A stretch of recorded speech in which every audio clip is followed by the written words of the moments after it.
transportation infrastructure development, as outlined in the 2021 National Integrated Infrastructure Master Plan, recognizes the need to galvanize private capital for the overhaul of our ailing infrastructure. The plan estimates that we need at least $575 billion over the next 22 years to meet the demands of our growing economy and population. Already, in our previous sections, the House took the initiative to pass the Federal Road Fund Bill, which introduces innovative funding mechanism for addressing the broader issue of deteriorating road infrastructure across the country. In response to this challenge, the federal government has embarked on promising initiatives, including the Private-Public Partnership Fund, Infraco, which boasts an initial public-private capital fund of $1.6 billion, backed by institutions like the African Finance Corporation, AFC, the Nigerian Sovereign Investment Authority, and the Central Bank of Nigeria. I implore all esteemed colleagues to consider this direction seriously.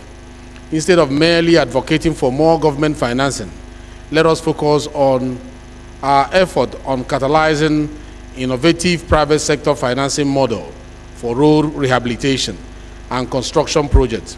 By embracing these new approaches, we can work together to address the pressing infrastructure needs of our nation effectively.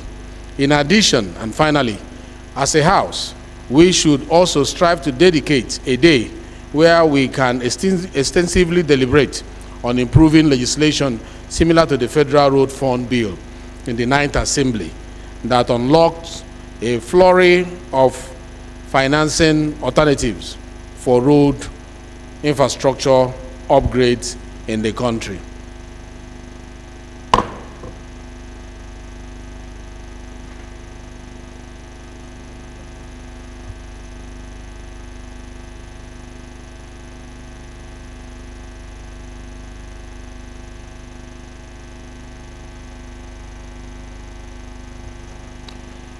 Honorable colleagues, any member who has a petition to present to the House may please rise to do so now. And as we agreed yesterday, we'll be limiting it so that we don't waste all our time on just receiving petitions. Some of the issues that appear as petitions ordinarily supposed to be via motions. Any member with a petition? Yes, please.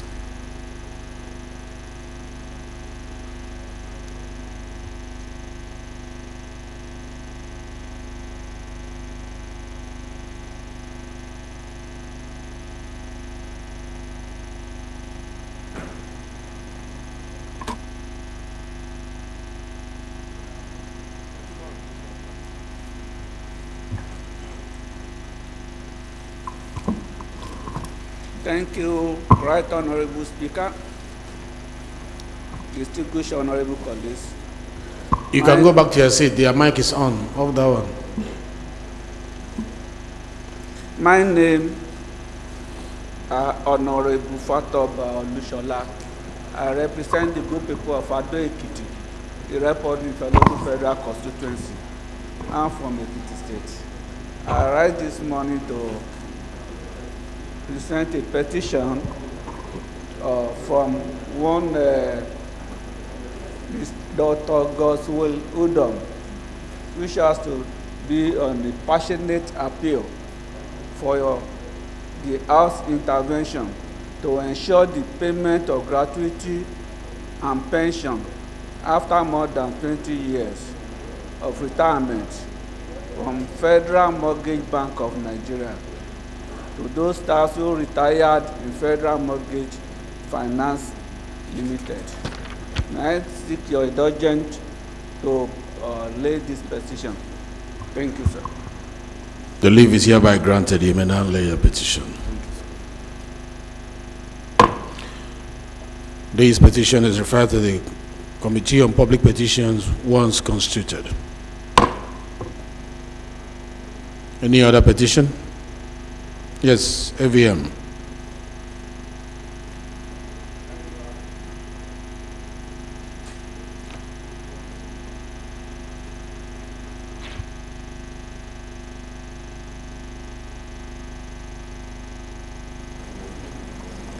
Thank you very much, Mr. Speaker, honorable colleagues.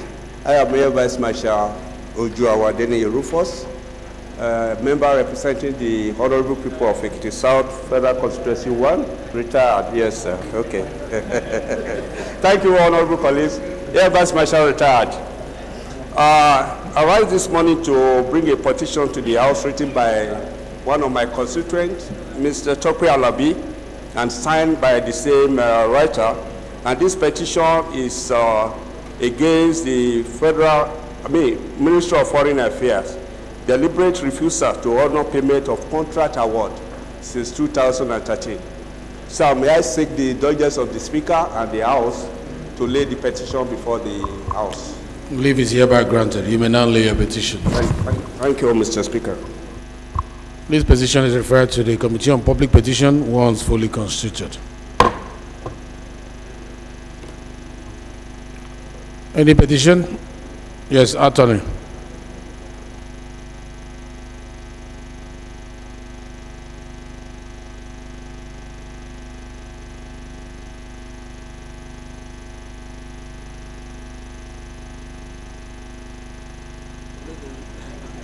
Thank you, Mr. Speaker. Honorable colleagues, my name is Attorney Matthew Nwogu. I'm here to present a petition by K.E. Okoro and Co. The petition is based on petition against sales and conversion of containers purchased by our clients for about $4.2 million by Nigerian Customs Service. Mr. Speaker, sir, they are asking the House that the client should pay the purchase price spent in purchasing these containers as a charge. They're also asking the Immigration Service should pay the client 50% on their purchase. With the permission of the Speaker and the House, if I may lay this petition, sir. The leave is hereby granted. You may now lay your petition. Thank you. This petition is referred to Committee on Public Petitions once fully constituted.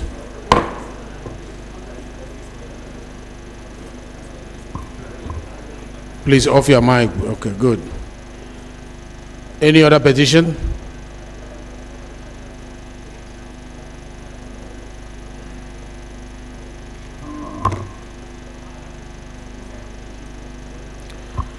Any member who has a matter of urgent public importance to present to the House may please rise to do so.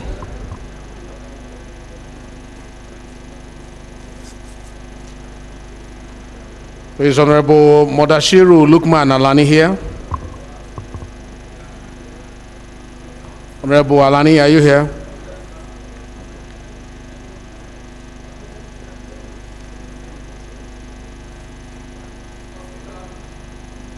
Okay. Thank you, Mr. Speaker. My name is Honorable Mudashiru Lukman Alani, representing the good people of Iwo Ayedire Olaoluwa Federal Constituency. Mr. Speaker, I'm from Osun State. I rise this morning to raise a matter of public importance urgency on a need to address the unfortunate death of Ms. Greatness Olorunfemi by one chance syndicate in Abuja. I want to seek the indulgence of the House to suspend our rule for me to grant me to move this motion. I so move, Mr. Speaker. So motion on the floor has two legs. The first one is to establish that it is urgent. The second one is to establish that it is urgent enough to be heard now. Any seconder to the first leg of the motion? Honorable Philip Abase, please.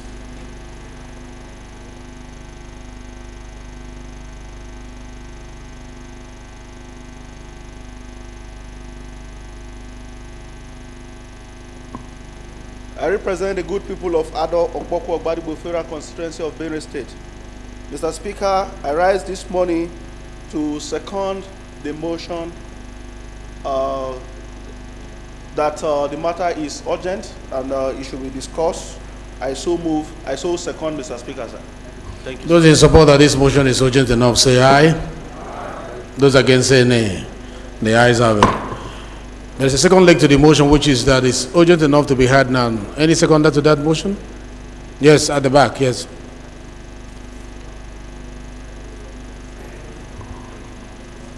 Thank you, Mr. Speaker, honorable colleagues.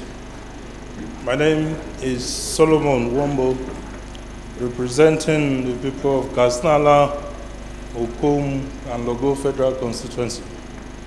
I stand to second the second leg of the motion that it is urgent enough to be heard today. I so second, Mr. Speaker. Thank you. Those in support that this motion is urgent enough to be heard today, say aye. Those against say nay. The ayes have it. Honorable Alani, you may now move your motion.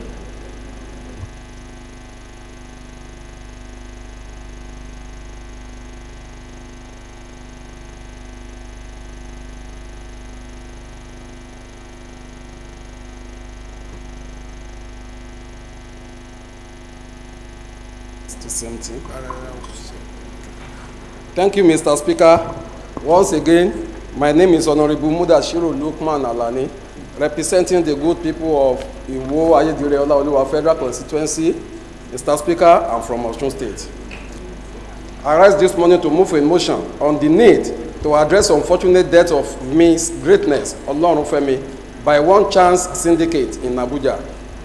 The House notes that Section 33 and 41 of the Constitution of the Federal Republic of Nigeria, 1999, as amended, provide that every person has the right to live and no one shall be deprived intentionally of his or her life, and that every Nigerian citizen is entitled to move freely throughout Nigeria and to reside in any part therein respectively.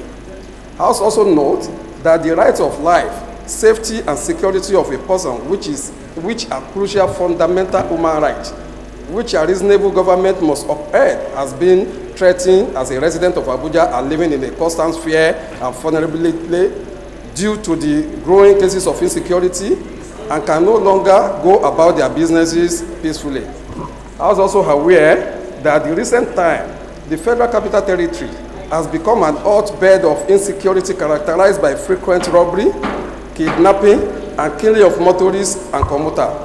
I was also concerned about the different tactics and daring manner used by the criminal thief who disguise as taxi operator One Chance to carry out their devilish intention by deceiving unsuspected commuter by leaving one seat for them. Also concerned that the deterioration situation of the growing insecurity and incessant attack in the seats of power has made motorists and commuters to become fearful and vulnerable to indiscriminating robbery and kidnapping, consuming the once peaceful atmosphere in Abuja and its environment. Cognizant of the recent unfortunate death of Miss Greatness Oluwafemi, who was latest victim of One Chance operation in Abuja, a vibrant young lady who passed away on 26 September 2023 after she was allegedly pushed off a moving vehicle by unsuspected One Chance syndicate along Maitama Kuba Road. Also cognizant that on the 20 September 2023, an elderly woman was abducted and disposed of all her valuable, including money and jewelries, after she boarded a commercial vehicle in Zone 3 area of FCT. Unknown to her, was occupied by One Chance syndicate. Her abductor demanded for the sum of 500,000 naira from the family member, as narrated by her daughter at Big Time via her ex-social media handler. The House further cognizant that some week ago, a legislative aide, while returning from work, unknowingly boarded a One Chance vehicle, wherein a mobile phone was collected and a large sum of money was transferred from her bank account via a POS machine. And also the case of the wife of a journalist who was kidnapped in front of the NNPC tower and taken to an unknown destination, where she was disposed of her phone, other belongings, and pushed out of the vehicle.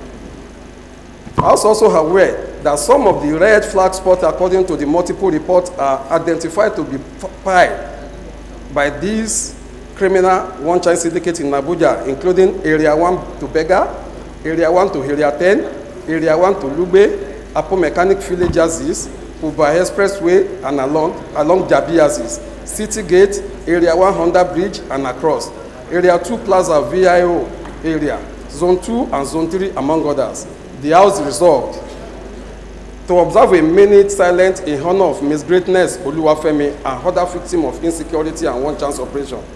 All the federal government, the Nigeria Police Force, the Federal Road Safety Corps, Vehicle Inspection Officer and other relevant security agency to 1. Work together on a comprehensive review of the security measure within the FCT so as to develop a working strategy to resolve the cases of robbery, kidnapping and other criminal activity to prevent further harms on the citizen. 2. To ensure the culprits involved in one chance operation within the FCT are brought to book. 6. For the installation of closed cyclist camera in various and strategic across the federal FCT. D. Ban commercial vehicle with tinted glass, mandate commercial drivers to have commercial plate number, and mandate commercial vehicle to be painted in the color of the state in which operates, e.g. Abuja, green and white color, as well as insist on the installation of camera in all approved taxi commercial vehicle. E. Mandate the appropriate authority to deal with the private cars used for commercial purpose, and also conduct stop and search on all tinted vehicle at all checking points. To create an awareness and sensitization of the danger of the boarding vehicle within the tinted. Lastly, mandate the Committee on Police and Federal Capital Territory to ensure compliance. I so move, Mr. Speaker. Thank you so much. Thank you. Before amending, we need to be seconded. Who is seconding this motion? The spokesperson of the House.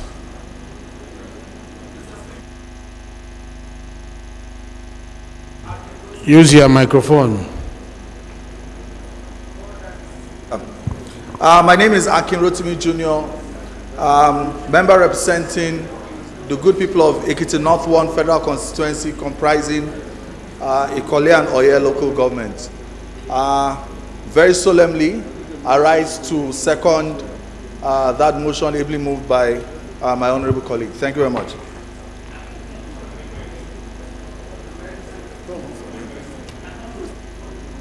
Yes, Lion, let's hear your amendment.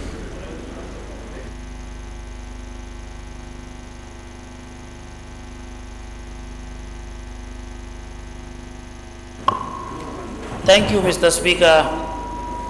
Fellow colleague, my name's Honorable Mohammed Jamilu Katsina, member representing the good people of Askari, Kankara, Sabwa. My amendment in this motion, heavily moved by my colleague, is to centralize, not centralizing this insecurity issue. We have to open it fully to the other state, neighboring close to Abuja, so that all people living within the areas can be also saved. I think I amend this motion. Any seconder to the amendment? Yes.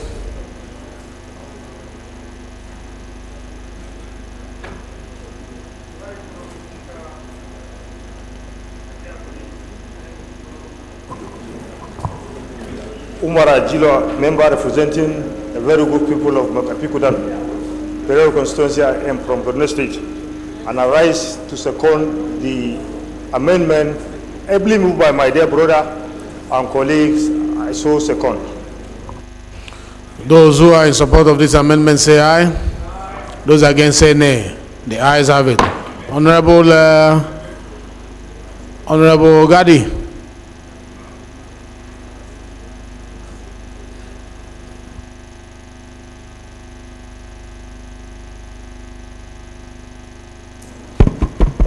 Mr. Speaker, honorable members, Yusuf Adamugadi is my name.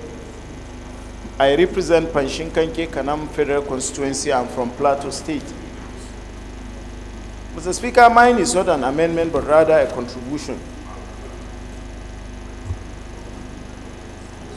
But equally, it's important, security motions like this, particularly when it has to do with human life.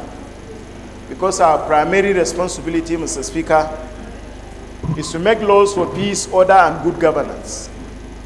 And this is part of the primary and constitutional responsibility of Parliament to bring issues that have to do with fundamental human rights and protections of life of the citizens of this country.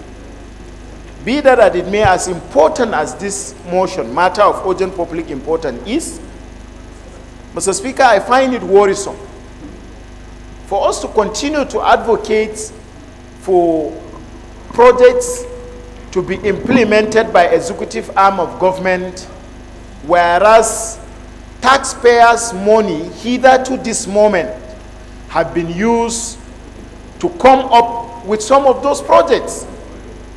Mr. Speaker, everybody is aware of the camera installed in the four angles of the Federal Capital Territory. And here we are as Parliament, as representative of the Nigerian people, advocating for new ones to be installed as strategic centers.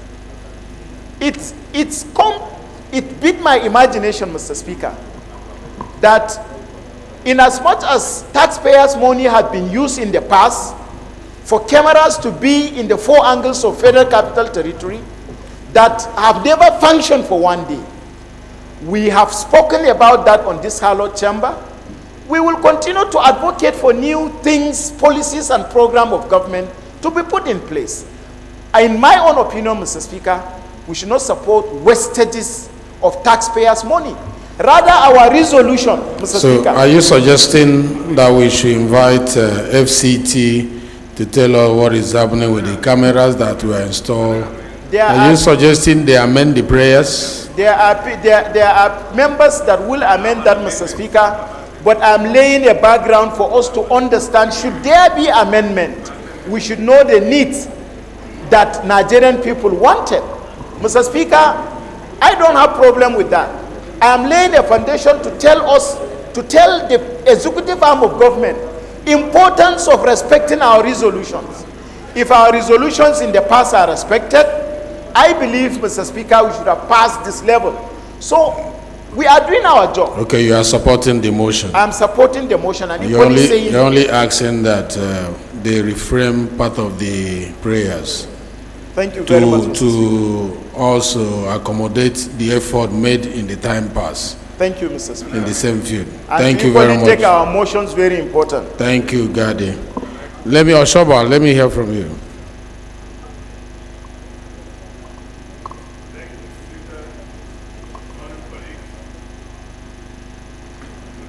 Olumide Oshoba, representing Abeokuta North, Obafemi Ode, and Odeda Federal Constituency. Well, I thank Honorable Gadi for laying the foundation of the amendment I wanted to make. Resolves 1C for the installation of closed-circuit cameras in various strategic locations across FCT. I would like to amend that. We spent so much money in the last decade putting CCTVs around the whole FCT. I want the Federal FCT committee to look into all the funds that have been channeled into putting cameras around FCT in the last 15 years and investigate why those cameras are not working. So that's my amendment. So you're amending that prayer? Yeah. Any seconder to that amendment? Any seconder to that amendment?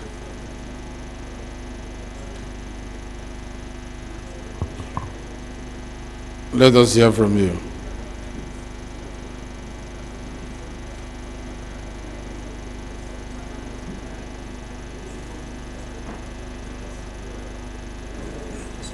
Thank you, Mr. Speaker, honorable colleagues.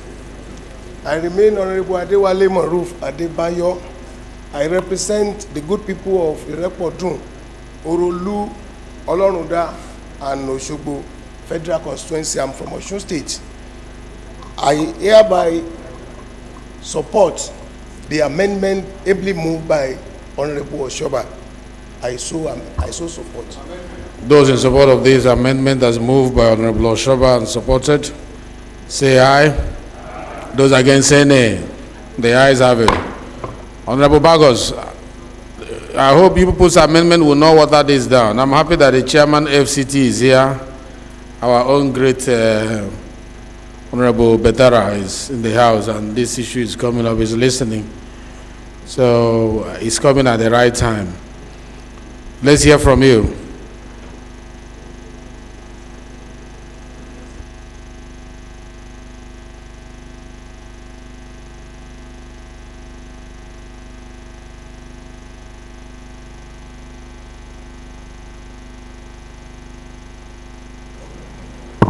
Thank you, Mr. Speaker. I remain Dacho Musa Bagos, representing the good, great people of Jos South, Jos East Federal Constituency.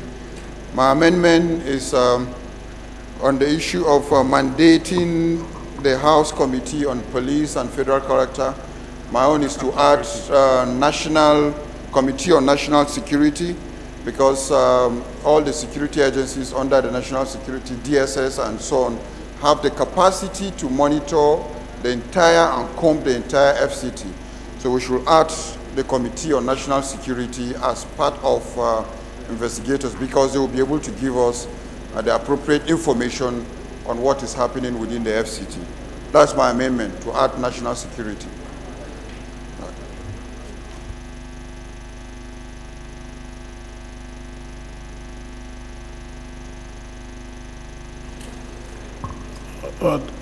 There's an amendment on the floor, and action that we add national security to this. Any seconder to that? Any seconder to that amendment? Bamishile, Honorable.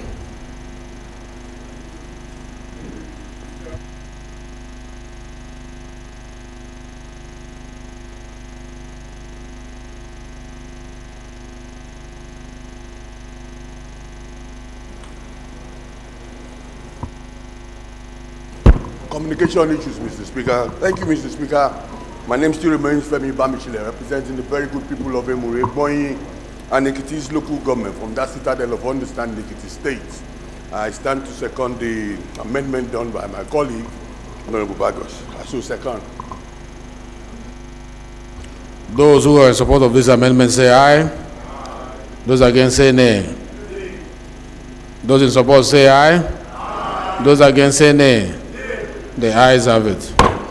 I think we've had enough amendment on this. Let's not water it down. Those in support of the motion as amended say aye. Those against say nay. The ayes have it. This motion is referred to the relevant committees as listed by both the motion and the amendments.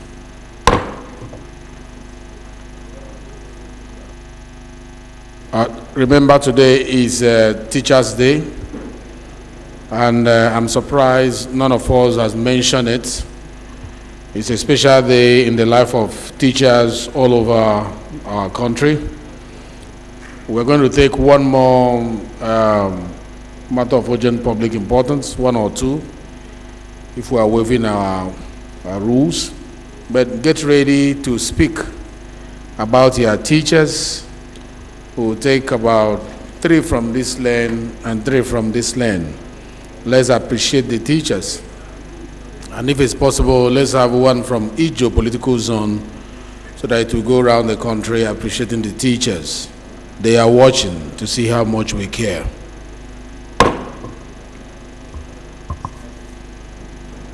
Is Honorable Inua Gaba here for matter of urgent public importance?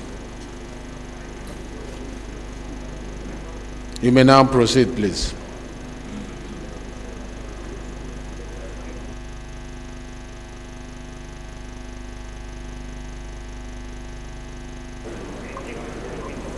Mr. Speaker, I am Right Honorable Inua Garba. I almost did not recognize you. Good to see you. Thank you, Mr. Speaker. I remain loyal, sir.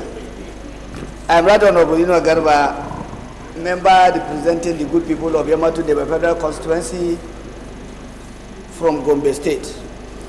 Mr. Speaker, Right Honorable colleagues, I want to enjoy Order 8-4 to present a motion of urgent public importance.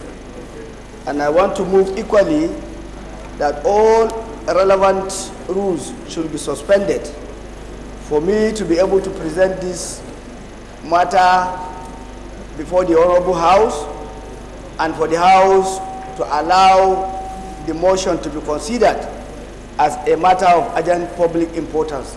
I so move, Mr. Speaker. Any seconder to the first leg of the motion? Any seconder? The motion. Any seconder? No, you can. It's okay. Let me. Oh, you're not mentioned. Go ahead. With the leave of the Speaker, I want to present the matter before moving the motion. It's a matter of urgent public importance on the flooding that ravaged a significant part of Gombe State on the day of Independence Day, sir. I move that the House should allow me to present this motion and to allow the motion to be discussed as a matter of urgent public importance. I so move, sir. The matter is on the need to intervene in the recent flooding in some parts of Gombe State. Yes, sir. Good. Any seconder to that motion? Honorable Nalaba.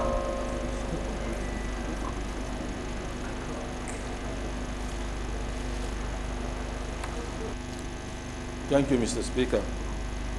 Abubakar Hassan Nadaraba is my name.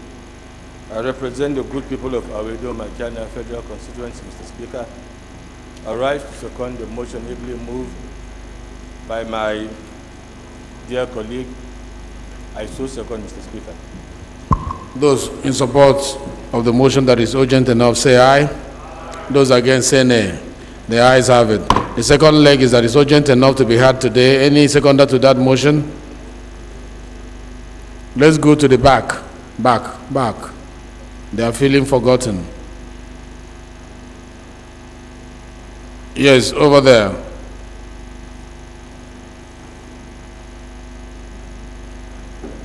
Thank you, Mr. Speaker. My name is Peter Ibrahim Gendeng, member representing Bad Kinladi Riom, Federal Constituency from Plateau State. I beg to second. Thank you. Those in support that the motion is urgent enough to be heard now, say aye. Those in support that the motion is urgent enough to be heard now, say aye. Those against, say nay. The ayes have it. Honorable Noah, you may continue with your motion.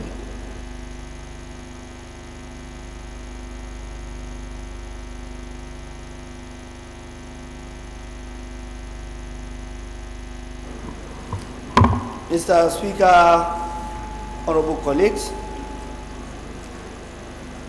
Please make it fast, sir. We have a lot of things now. The recent devastating flooding in Gombe State resulted in the loss of more than 100 houses, extensive damage to farmlands, and strategic loss of 4 precious lives. It happens on the 1st October 2023, while Nigerians were making the 63 or 63rd independence anniversary. I hereby present before the House a motion on a matter of urgent public importance to address as pressing issue. The House observed that Gombe State, like many other regions in Nigeria, Leader, please approach the chair. has experienced a serious devastating flood that have left communities and livelihoods in ruins. This latest incident is of great concern due to the scale of the damage and the loss of lives. The House notes the disaster has caused immense suffering to the affected communities, leading to the displacement of families and destructions of properties and sources of livelihood, thus necessitating immediate intervention. The area affected are numerous, but mention the most affected areas, Mr. Speaker. In my constituency, Yamatudeba Federal Constituency, farmlands, shops, maternity clinics were destroyed in Kodong.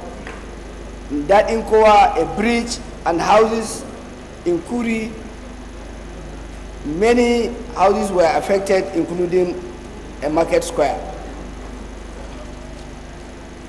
The most devastated area, Mr. Speaker, honorable colleagues, is in the constituency of my leader. You can see that my leader is not there. The majority whip is back home trying to see how they can mitigate in his own wisdom. That's Honorable Bello Kumo. The area was seriously devastated in Hayim Misau. Sorry, Mr. Speaker, there's mix-up. Please go to your prayers. Go to your prayers. In Hayim Misau, Mr. Speaker, in Akko local government, a complete 6-span bridge had been washed away by water, and many houses, farmlands were destroyed. Shops, schools, many people now are living in the private schools. So, Mr. Speaker, honorable colleagues, in the light of the above, I want to urge the Honorable House to support this motion of urgent public importance with the following prayers, Mr. Speaker. Prayer number 1, to urge the National Emergency Management Agency, NEMA, Northeast Development Commission, and the Federal Ministry of Agriculture and Natural Resources to provide an immediate emergency relief package to the affected people. Prayer number 2, the House to mandate the Office of the Secretary to the Government of the Federation through the ecological funds to quickly intervene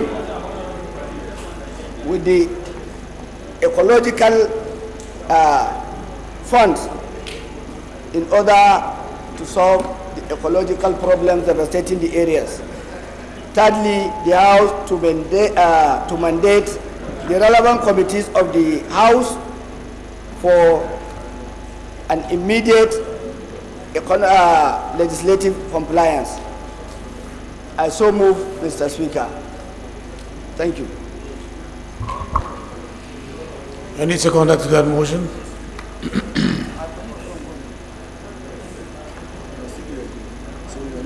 At the back, the very back, yeah? No, you, yes, go ahead. Not you, behind, please. Yes.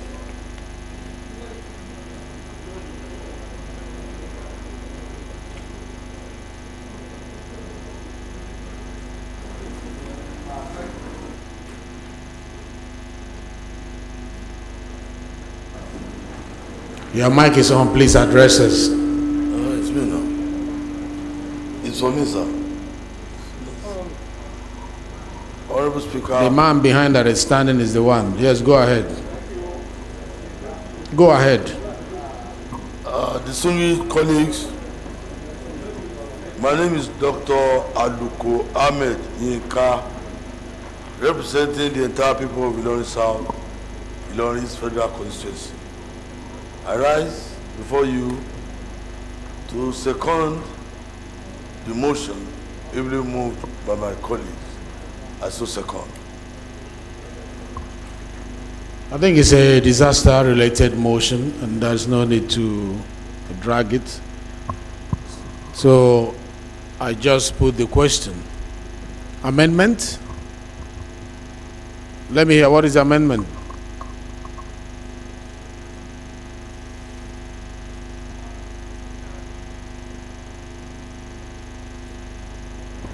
Honorable colleagues, my amendment is an additional prayer. We should observe a 1-minute silence since we lost about 4 people in that flooding menacing from the flooding. The 1 minute. Any seconder to that amendment? Yes, the man in front of him. Yes.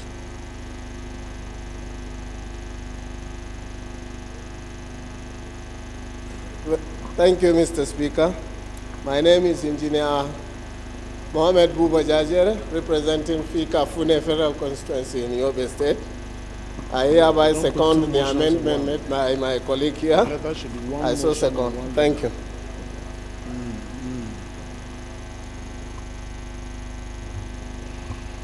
Those in support of this amendment say aye. Those against say nay. The ayes have it. Those in support of the motion as amended say aye. Those against say nay. The ayes have it. This motion is referred to National Emergency Agency, Northeast Development Commission, the Ecological Funds Office Committee, Committee on Ecology, as well as Legislative Compliance, when fully constituted. May we rise for the 1 minute silence.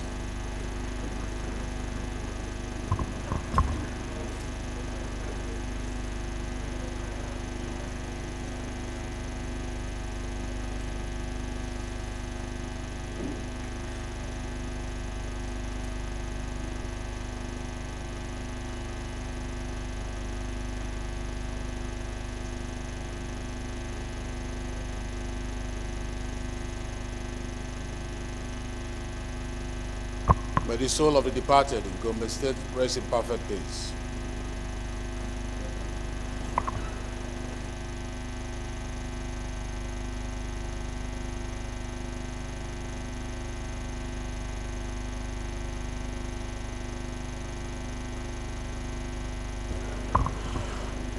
If you love your teacher, if you were raised up by a good teacher, please let's see your hand so that we can have you say hello to your teachers who are currently at home. And we will go around the geopolitical zones. When you stand up, let us know the geopolitical zone you are coming from so that it will go round. So we'll take about 3 from here and we'll take 3 from here. And when you stand to speak, 2 minutes is enough for you to speak about your teachers.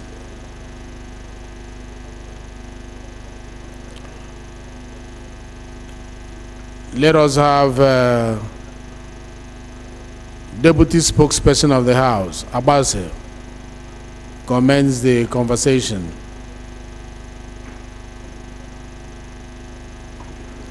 Thank you very much, Mr. Speaker. Honorable colleagues, my name is Honorable Philip Agbese. I represent the good people of Ado Okboku, Ogbadigbo Federal Constituency. Mr. Speaker, I am from Benue State. I want to specially thank you, Mr. Speaker, for this great opportunity and to thank this great parliament for celebrating this day.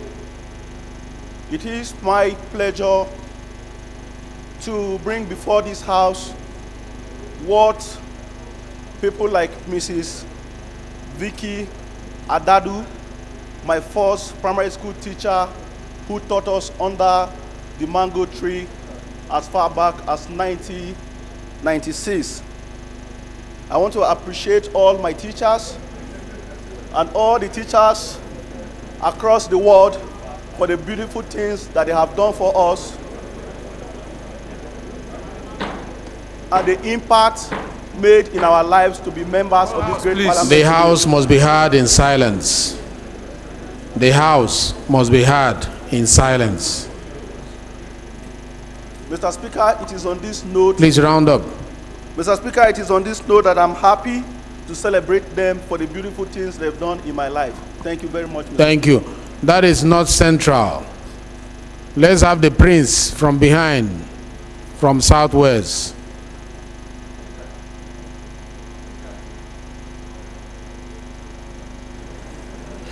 Thank you very much, Mr. Speaker. I am Kayode Moshood Akiolu. I represent Lagos Island Federal Constituency 2. I would like to wish all teachers serving and retired happy Teachers Day. I happen to be a product of good teaching. I went from St. Mary's Private School to the prestigious King's College, Lagos, up to my university level. All the teachers that impacted me and people around me, I want to say congratulations to them and God bless them. Thank you very much. That was quick, that was good. I really appreciate that. So we have done North Central, we've done Southwest. We need one more here. Yes, right at the back. Is that South-South? That is South-South? Okay. Thank you very much. South-South. Go ahead, go ahead. Are you South-South? Yes, sir. Go ahead. All right, thank you very much, my right honorable speaker, and thank you, my colleagues. My name is Clement Jimbo, member representing Abak, Etmekbo, and Ika Federal Constituency, and from Akwa Ibom State. I recall vividly what transpired in my secondary school days through my chemistry teacher. I want to believe that wherever he is now, you'll be very happy hearing this. He taught me chemistry. And one of the subjects, the topics. What is his name or her name? His name is Mr. Felix. One of the topics in chemistry that he raised was for us to draw the periodic table and to list the first 20 elements in the periodic table. One of the elements I asked him was sodium. I inquired to know what is sodium, and I was amazed that he told me that sodium is what we have been using almost all the days of our life since we were born, sodium chloride. And I inquired further, sir, please tell me, how can I identify sodium chloride? And he told me, when you get to your house, what your mother used in cooking that give your food the deliciousness that you eat is sodium chloride, which is common salt. From that day, I began to experiment with every single idea that was done, that was listed in my chemistry textbook, to know more about sodium chloride.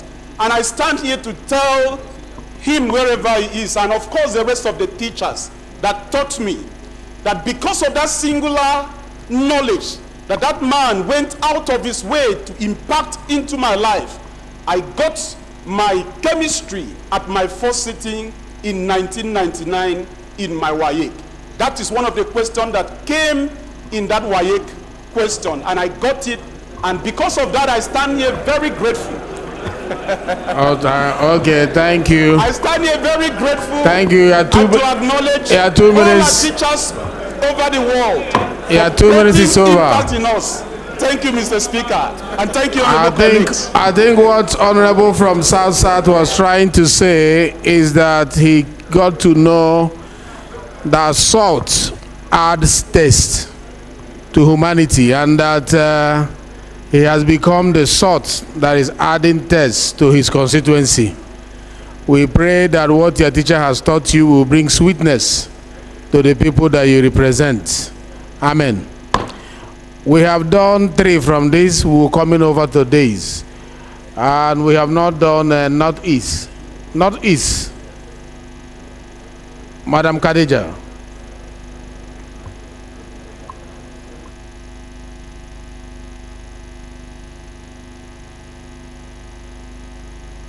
Mic is not working. Oh, okay.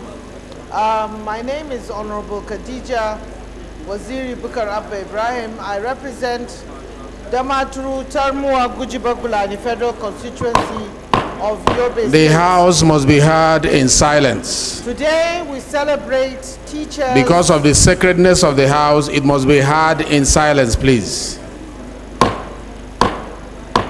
Go ahead, madam. Today we celebrate a great category of people in this nation who are none better than our teachers, who have taught us to be good citizens of this country.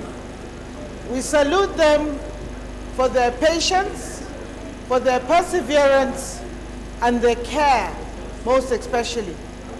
So today, we join all Nigerians in celebrating these fellow Nigerians who have sacrificed their lives to see to it that we get educated in the most adequate and sufficient manner.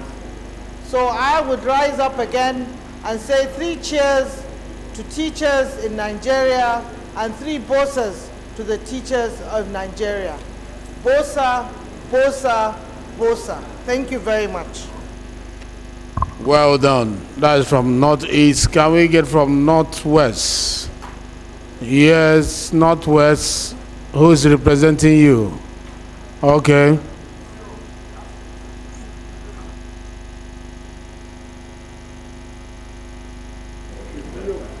My dear colleagues, my name is Honorable Umar Ajilu. I am from the northwestern Nigeria, Makabikudan Federal Constituency in Kaduna State. And I rise today to thank Almighty Allah for giving me this chance to say something very important, very special to my teachers that are today recognized as a Teachers' Day. And I have my teacher who is still alive, and also I am happy that, and also he is happy that he will see me here at the National Assembly to represent our constituency, to represent him, to say something very important and very good to them. His name is Malam Umar Shehu. He is from Makarfi. And also, my name is Umar Shehu. We share the same name. I thank God. I thank Almighty Allah subhanahu wa ta'ala with being alive. And I also urge the federal government to use this day at least to do something special for our teachers, particularly their welfare and their whole entitlements. Thank God, we thank all the leaderships of the National Assembly for recognizing this day. Thank you very much, Mr. Speaker, and my dear honorable colleagues. Thank you.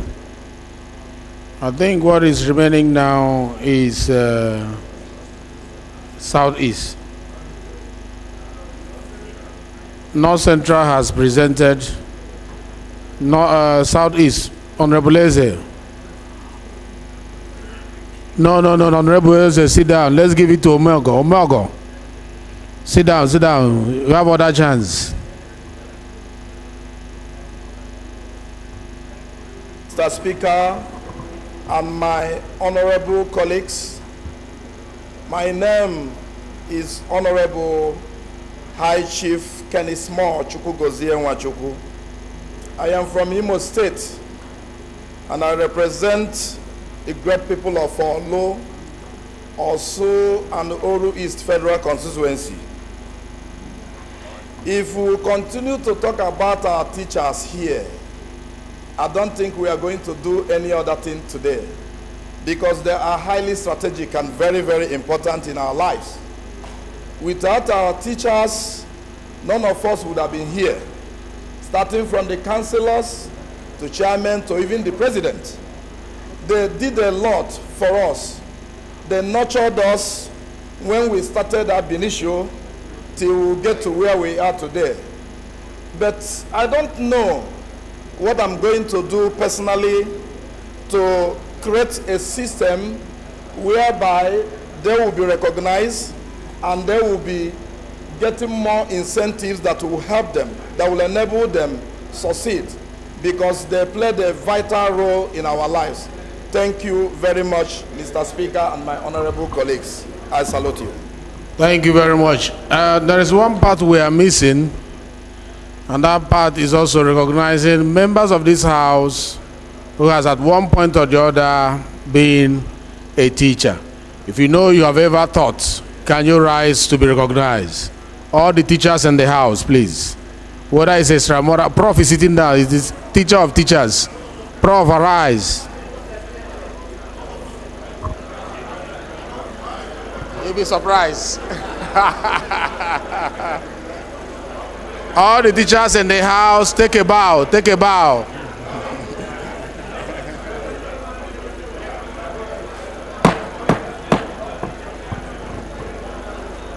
You may sit. You may sit. We want to appreciate all of you who at one point or the other presented yourself to pass knowledge from one generation to the other. Some of you taught in extramural classes. You were also teachers, just like me. I taught in extramural classes. I'm not like Professor Julius, who taught so many governors and ministers in the country today. Waloke, Honorable, who is a teacher of teachers and is busy taking care of a lot of teachers. We celebrate all of you. And to all the teachers who are out there, we commend you for the job you are doing. When I was growing up, I was told that your reward is in heaven.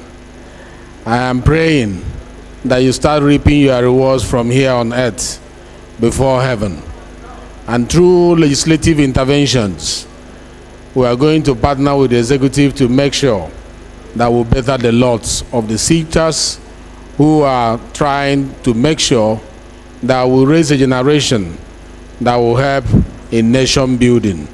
Because without education, you cannot have a nation built that will be stable, that will be competitive among the Committee of Nations. We appreciate all your efforts. We do not take it for granted that you are still here with us, that you are here with us. And through thick and thin, you have been raising generals that will make our nation great. We commend you, the teachers. And happy Teachers' Day.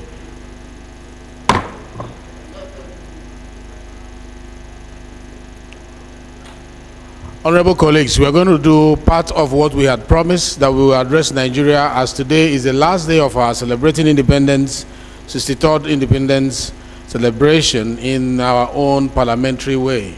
We said that this week we will use it to engage with Nigerians for them to know our mind and our position on issues in Nigeria and where we are standing on those issues, the challenges, and what we think are the solutions. We will do part of it now, and then we'll go into the business of the day, and then we'll do half of it later on. We cannot finish all of them now because it will affect the business of the day.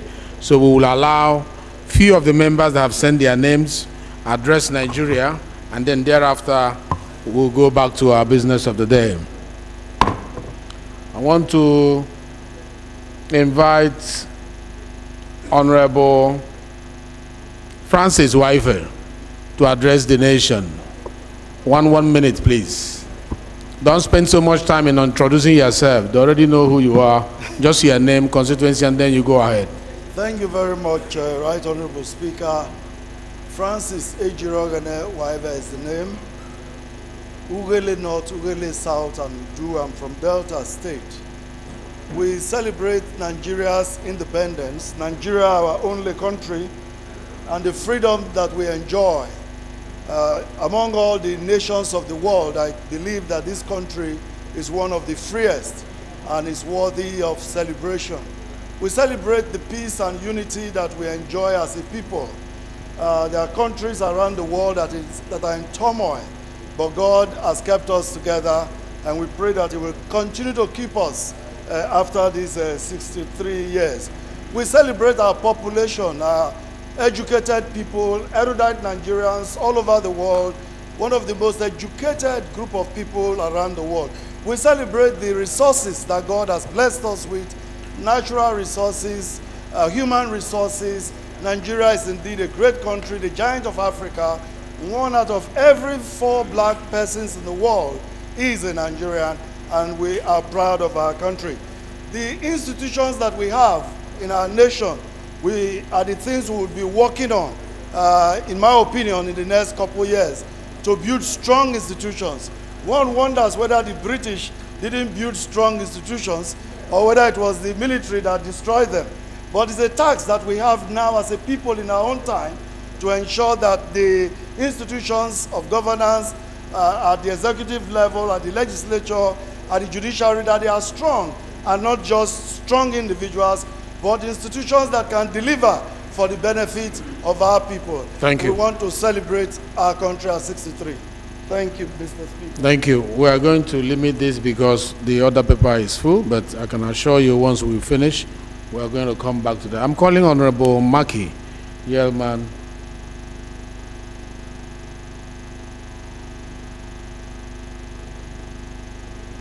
Thank you, Mr. Speaker, my honorable colleagues.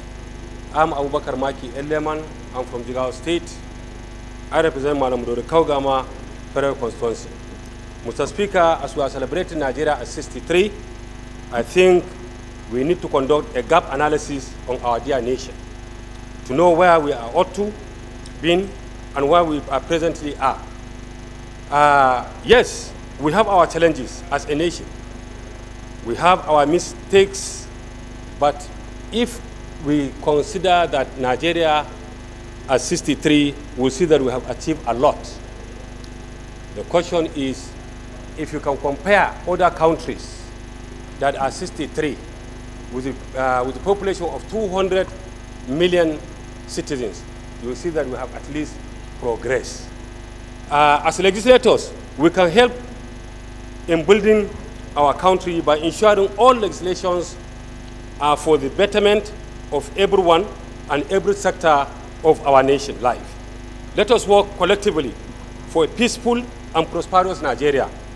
A peaceful and prosperous Nigeria shall surely benefit every Nigerian. Mr. Speaker, my honorable colleagues, we need to be together and see that we encourage and support our current administration as we celebrate 63 years of our anniversary. Nigeria is a great country compared to the other countries, even the situation where we are now. I so submit, Mr. Speaker. Thank you very much, my honorable colleagues. Thank you very much. Can we have Honorable Toyin Fayinka? Is he here?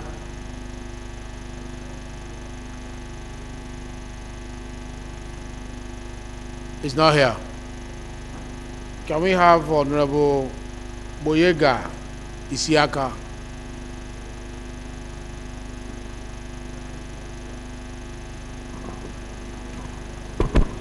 Thank you, Mr. Speaker. My name is Boyega Isiaka. I represent the people of Egbado North, Imekwa, from Federal Constituency of Ogun State.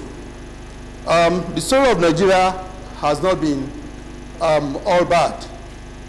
At inception in 1960, 63 years ago, we had a GDP of $4.2 billion, now running into over 460. Same time, we have a per capita income of about $100, now running over $2,000 per capita. Of course, this has not been reflected very well in the lives of an average Nigerian due to so many reasons, some of which my colleagues have mentioned here, and I'm sure they'll still mention. Because of time, I will limit myself to just one or two. One of them is the living condition of the people at the border towns. We have about 4,000 kilometers of border lines, land borders. And I must tell you that arguably that is why we have the poorest infrastructure in Nigeria. In my federal constituency, for instance, they were not in Mekwafon federal constituency. I think the only federal presence that we have there are the customs and the Nigerian police, who up till now, they still stop petroleum products from coming 20 kilometers to the border, despite the fact that subsidy has been removed and despite the fact of resolutions passed here at the National Assembly. I think there are so many opportunities there. Even the private sector cannot access those opportunities because of poor infrastructure. My plea, and as we go into improving the circumstances in our Nigeria, is that life should be given more to the people at the border. Nigeria is a land of 924,000 square kilometers of opportunities. Let the people at the border towns also enjoy these opportunities. I think the people at the border towns in our country requires a lot more attention. Once again, I want to say happy independence to Nigeria. We are a great country. We have we have opportunities that I'm sure the present government and the present leadership can make us to utilize a lot better. Thank you very much, Mr. Speaker. Thank you very much, and happy birthday, Nigeria. Thank you. Is Honorable Mokhtar Tolani Shagaya here?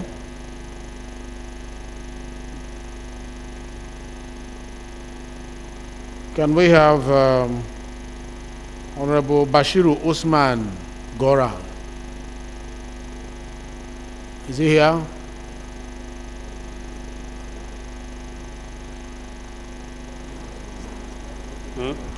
Thank you very much, Mr. Speaker. Honorable colleagues, Honorable Comrade Bashir Usman Goro is my name, representing Goranyo Gada Federal Constituency. I am from Sokoto State. Mr. Speaker, let me quickly share my view as we celebrate our nation at 63.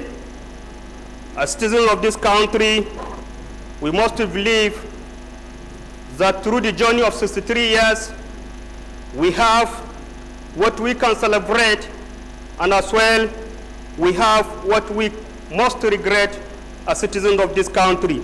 Mr. Speaker, honorable colleagues, part of what I think we can celebrate as a nation is the existing unity of this country, despite the converging factors of eternal champion, religious championist, regional championist, and of course political championist. Mr. Speaker, despite all of this, Nigeria is still in existence as one indivisible country.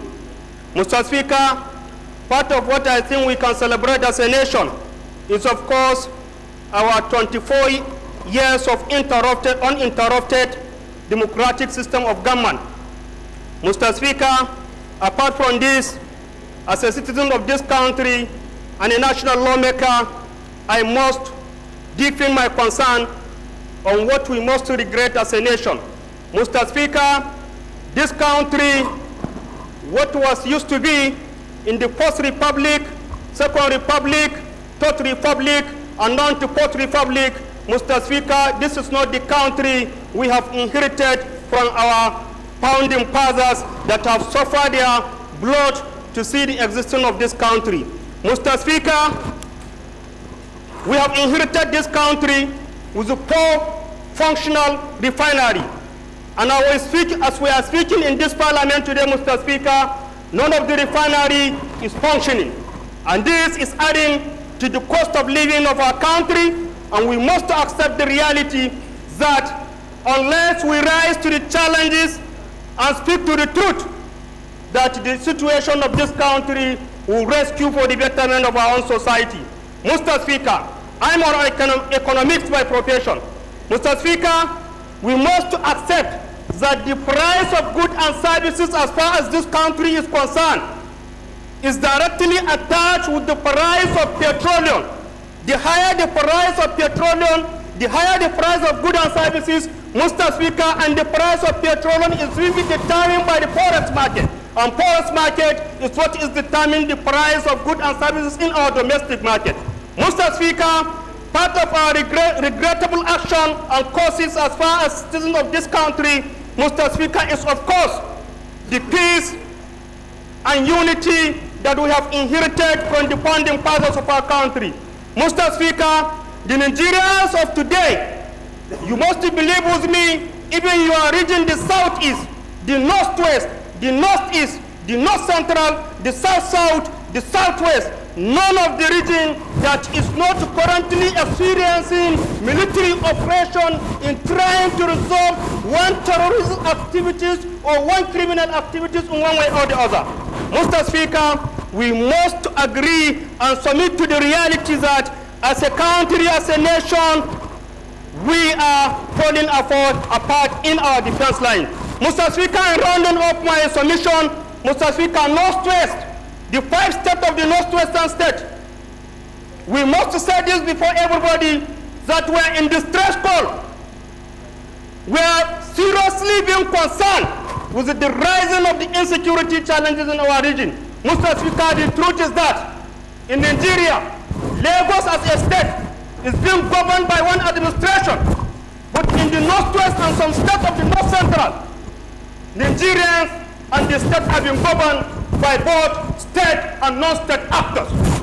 While the governor at the center is a ministerial state giving executive order at the metropolitan area and some nearby in Barao. The bandits, the terrorists are equally executing order, giving command, passing judgment, and of course collecting taxes from honorable Nigerians. In the instances, you have been killed, harassed, intimidated. Mr. Speaker, as I'm speaking here, if I'm to sleep in Gorau, my own proud town where I was born, Mr. Speaker, I will not sleep from 6 p.m. in the evening till 6 a.m. in the morning, because all of us are vigilante by post. We are soldiers by post. We must hold arms, cutlass, and stick to defend our towns if we want our fathers and our mothers and our younger ones to sleep even with their half eyes closed. Mr. Speaker, we are in dire need of urgent attention as a citizen of this country. Thank you very much. Thank you. That was a passionate speech from the future of Nigeria. That is from a patriotic spirit, burdened with passion for some things to be done well. Nigeria is listening. The parliament have heard you. Nigeria will be great, greater than it is today. I want to invite Honorable Madaki to speak to Nigerians. The Deputy Minority Leader of the House, to let us know how Nigeria feels around you.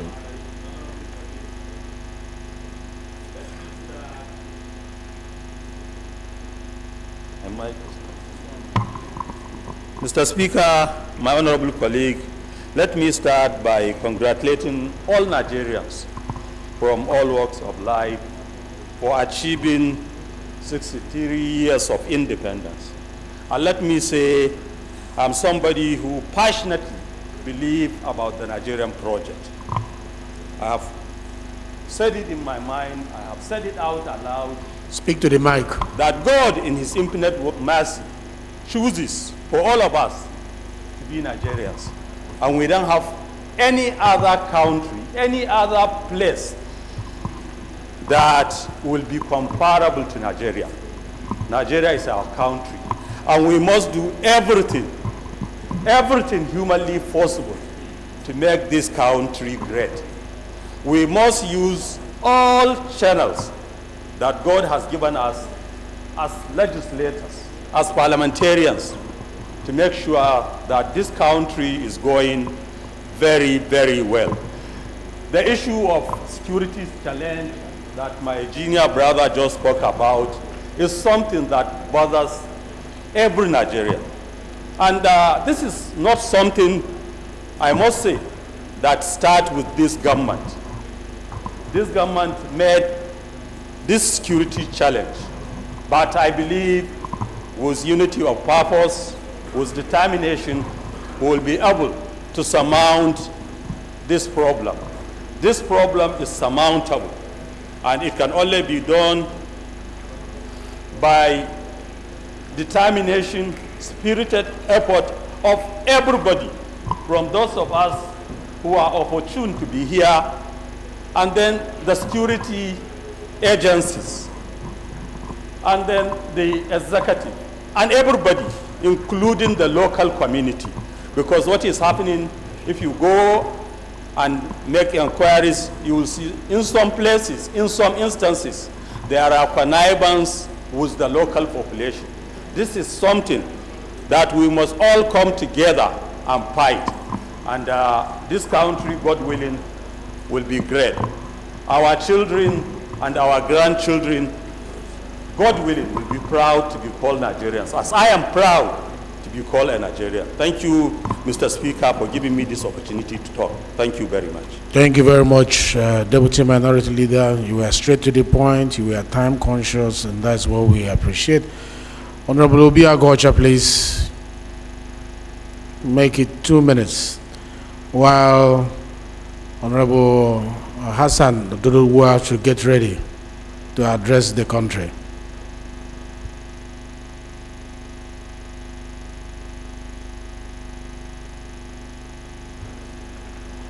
And also, Honorable Solomon Bob, or Bob Solomon, should get ready.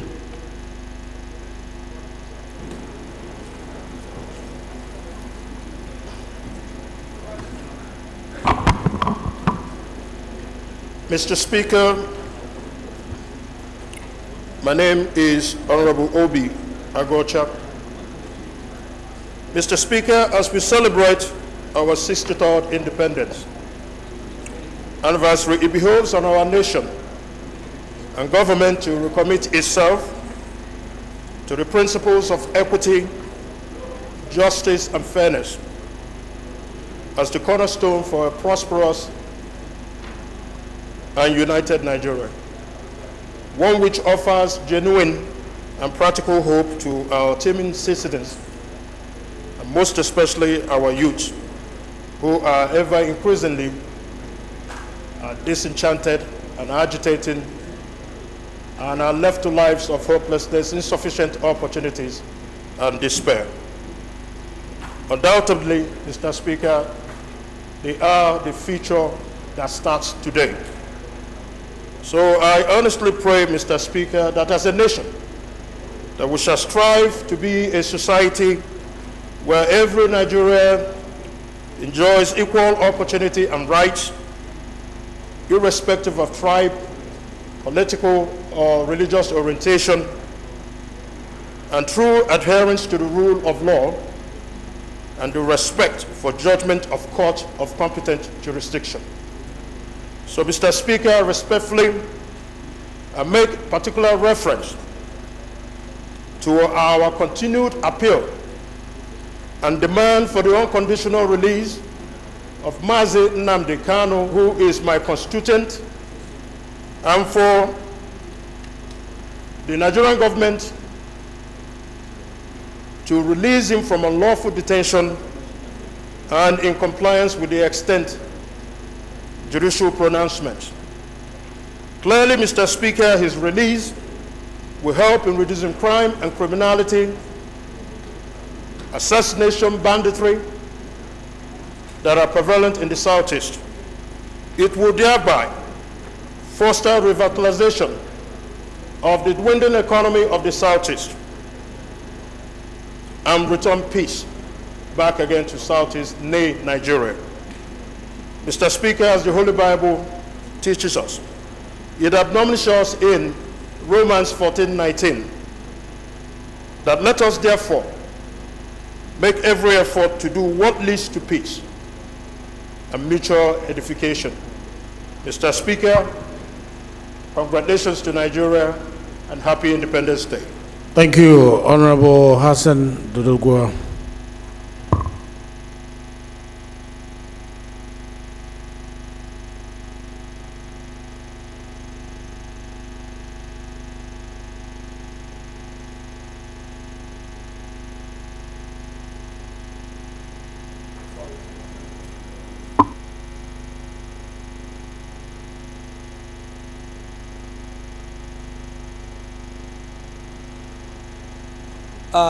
Thank you, Mr. Speaker, for this very good opportunity that you gave to me to speak on this very important matter, not just an issue to be debated. Mr. Speaker, I would like to say that I rise in patriotic spirit, like so many of my other members have done, on the first day of this discussion and today, to join them in congratulating Nigerians for all the good things we have been able to achieve in the course of these 63 golden years of our anniversary.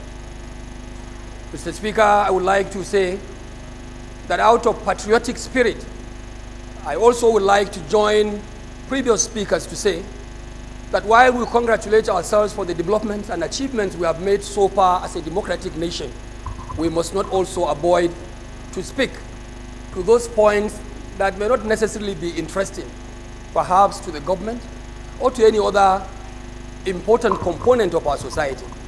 Mr. Speaker, time has come when those of us who are here on the floor of the House, courtesy of our employees, the constituents that we are representing here, we must rise to speak to the realities of the current situation in the nation. My junior brother has said it all, Honorable Gorau. My friend from Kano, the deputy minority leader, Honorable Madaki, has also joined him in same spirit. Mr. Speaker, honorable members, I would like to boldly rise in similar spirit to say that it's not yet Uhuru. Mr. Speaker, this is our government, and we are proud to be associated with the APC government of this country. I want to agree with Madaki, who succinctly said that the problem with insecurity today did not just come during this government or even in the previous government of Muhammad Buhari. The insecurity issues we have inherited is something that started long, long ago. To resolve the problem for the betterment of our people. Mr. Speaker, I would like to say that while we charge the government under the able leadership of Senator Bola Ahmed Tinubu, our proud father and the proud leader of the nation today, that we must also look inward. Instead of holding cutlasses, like Goro has said, instead of holding weapons to join the vigilantes in the village, Mr. Speaker, we must also see to the kind of institutional responsibility we could exercise as members of the parliament.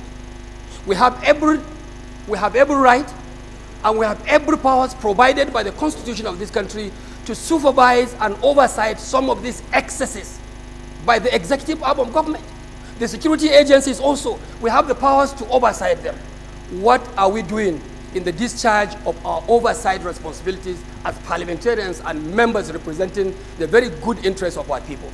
I want to say that the principal officers, right from the presiding officers, the principal officers, and those of us who have been here for long, including the very brilliant young men that are on the floor of this house, that we must also charge ourselves to the instrumentality of our legislative functions to see to the enforcement of what is right in protection of the lives and property of our people.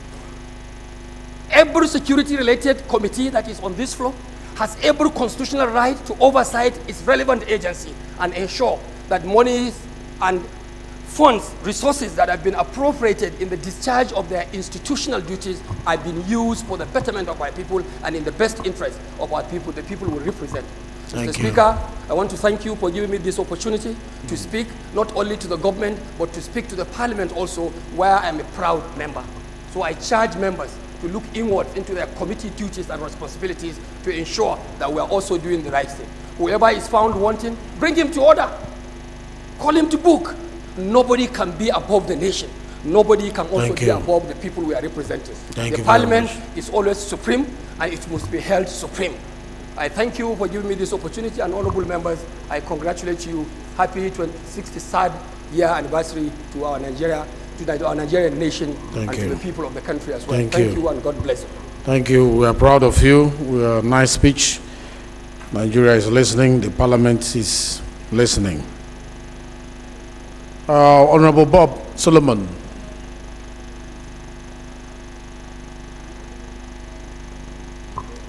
Thank you, Mr. Speaker. Leader, please approach the chair, please. My name is Solomon Bob, not Bob Solomon. Honorable Solomon Bob, please. All right. Thank you, Mr. Speaker, for this opportunity.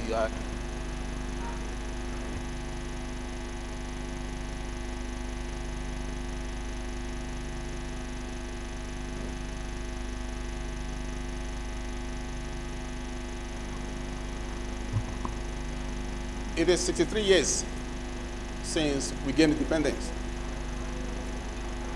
And I am not in the mood for any laudatory speech. This country is potentially great, but this country is not actually great. We have a lot to accomplish. We have made little gains. We have made far more backward movements. All around this country today, the pervading mood is that of despair, anger, fear, anxiety, disaffection, disillusionment. The reason why that is so is not far to seek. I'll get to that in a bit. it appears to me that the various interests in this country, from economic, political, social, tribal, ethnic, cultural, religious, are in a race to the bottom. That is because there is a dying faith in the country that we call our own. We are enjoined to be patriotic. We are enjoined to have hope. Patriotism is not coerced. Patriotism cannot be forced. It cannot be cajoled. It's inspired. We are asked to have hope. We've been fed a diet of hope for the past 50 years plus. But hope is not a strategy. Hope is not a strategy. Countries are built through painstaking, meticulous, difficult decision-making that leaders, in which leaders inspire those elites. No country can develop by asking people, the people in the country, to have hope, to be patriotic. The signs that can lead to patriotism will be inspired, will be seen. The reason why I think that there's a loss of faith and belief in this country is because of the founding documents that governs all of us. The one we call the Constitution. I should have to use the word ground norm, because I know ground norm is people-led. This Constitution is not people-led. There is no buy-in into the Constitution by the people. This Constitution creates a lot of disadvantages, imbalances, a lot of impediments. Like Henry Kissinger once said, the weak become strong through effrontery. Okay, round up. And the strong become weak through inhibition. This country is inhibited by the many impediments found in our Constitution. There is no federal constitution anywhere in the world that is designed like this one. This country is a unity country in all but name. So we have a duty to rise to the challenge of deciding that we must revisit the framework of our constitutional governance. It's very important. Thank you. Now, in doing so, it is my humble charge that the president whom we just elected, the one we all voted for, the one whom I voted for, the one my state voted for, should lead the path. He should submit a comprehensive proposal. He should take it as one of his most important in-trade businesses to submit a comprehensive proposal of constitutional reform. Okay, round up, Honorable. We can build roads. Policy statements will be wiped up in other governments with a sleight of the hand. It's like, nice something in chalk. What can endure is a durable, people-led constitutional framework. Unless we do that, economic reforms, which are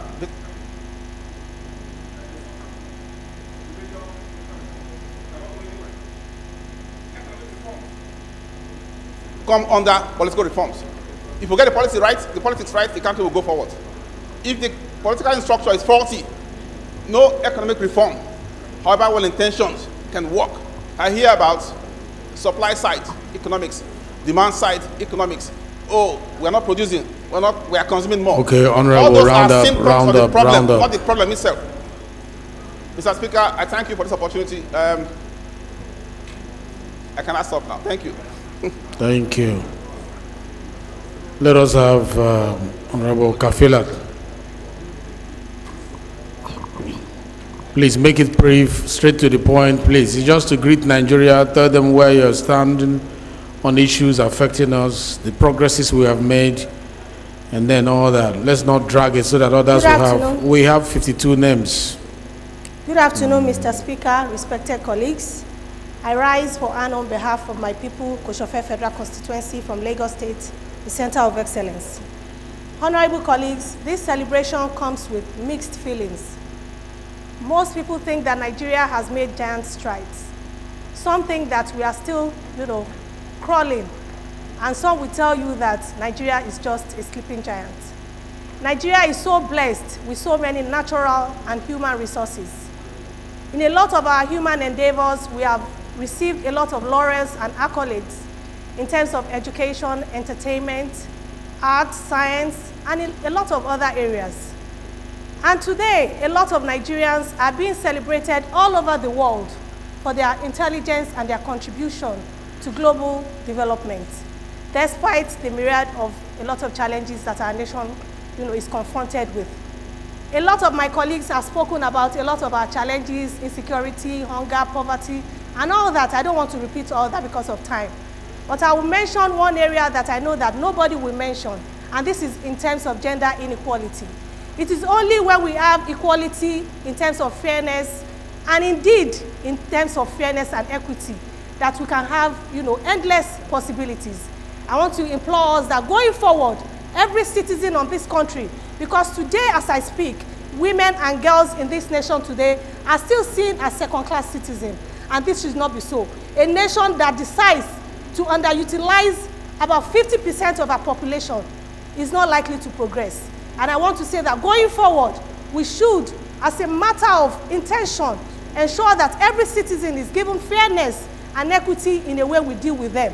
We should, as the people's representative, ensure that we are truly humane, selfless in our dealings with our people.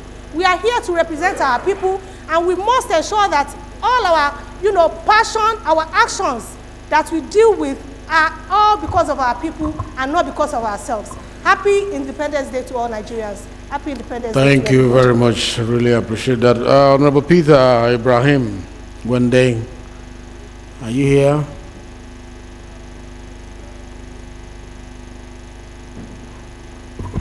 Thank you, Mr. Speaker. My name is Peter Ibrahim Gwende, member representing Barkin-Ladi Rio from Plateau State. Mr. Speaker, I stand today to congratulate Nigerians for attaining the age of 63 of our independence. Mr. Speaker, Nigeria is our country, and we all need to collectively come together to contribute for the progress and development of the country. There is a story on the social media of a man in Nigeria that was diagnosed with a cockroach on his chest. When he traveled to India, they discovered that he has no cockroach on his chest, but the cockroach was from the CT scan diagnosing machine. Coming back, we found out that this is how, at times, we find ourselves in. My prayer for this country, Mr. Speaker, that one day we'll wake up to have a free, corrupt society, to have an uninterrupted power supply. My prayer today for this country is for our hospitals to work. My prayer today for this country for unemployment to become a thing of the past. My prayer today is for our refineries to work. My prayer for Nigeria today is for us to come together despite our differences with one identity, just like our national anthem, just like when our footballers are playing.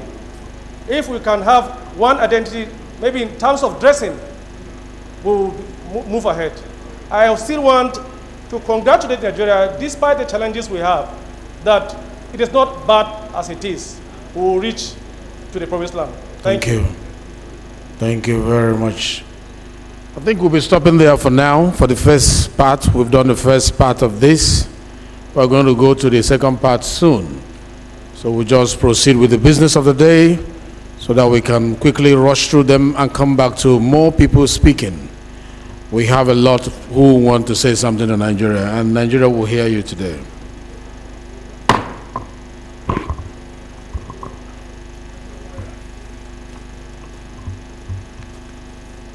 What's your point of order, please?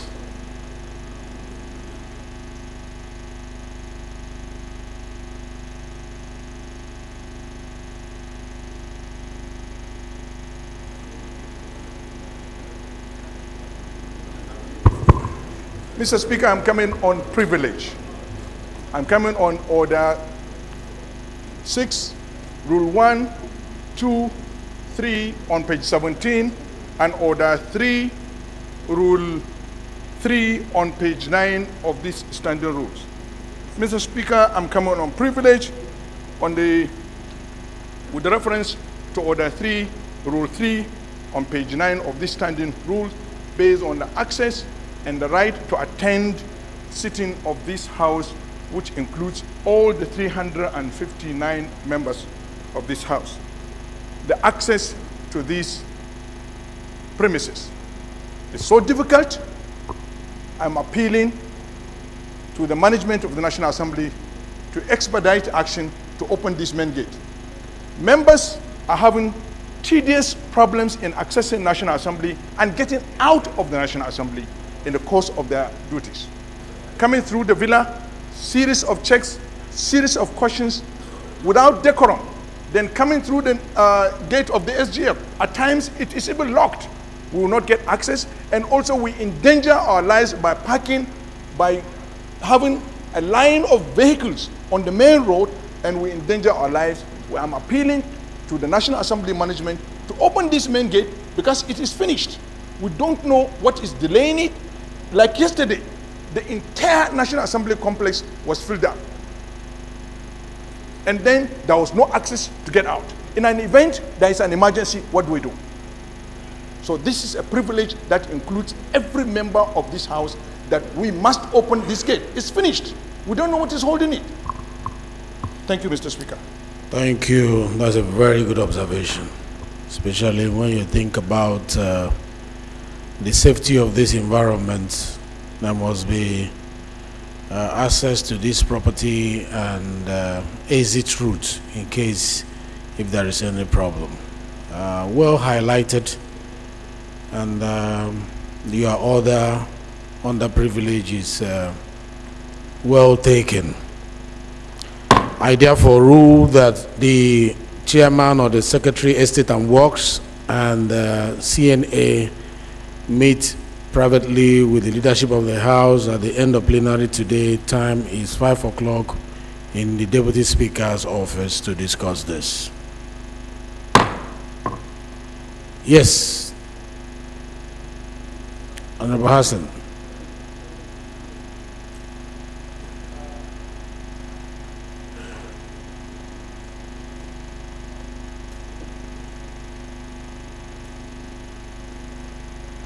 Sorry, Mr. Speaker, I should have come much earlier before you had already ruled, but I think it's still not out of point if I raised my contribution in relation to the point of order he raised.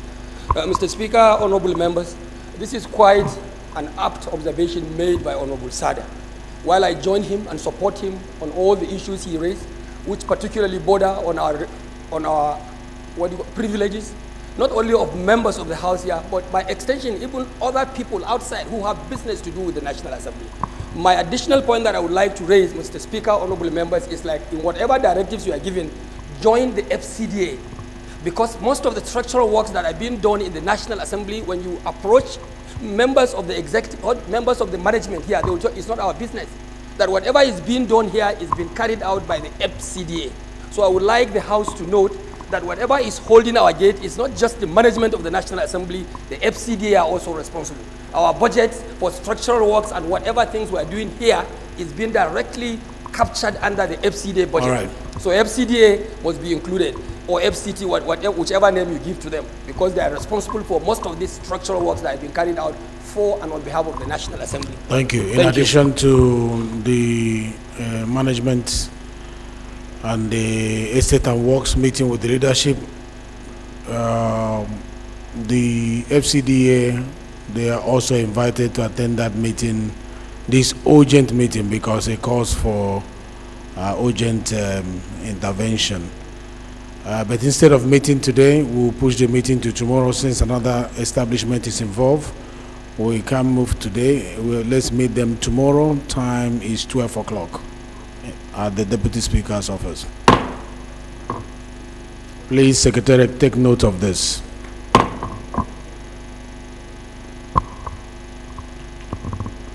Honorable members, the first business of the day is the presentation of 25 bills. Now I invite the clerk to read the short titles.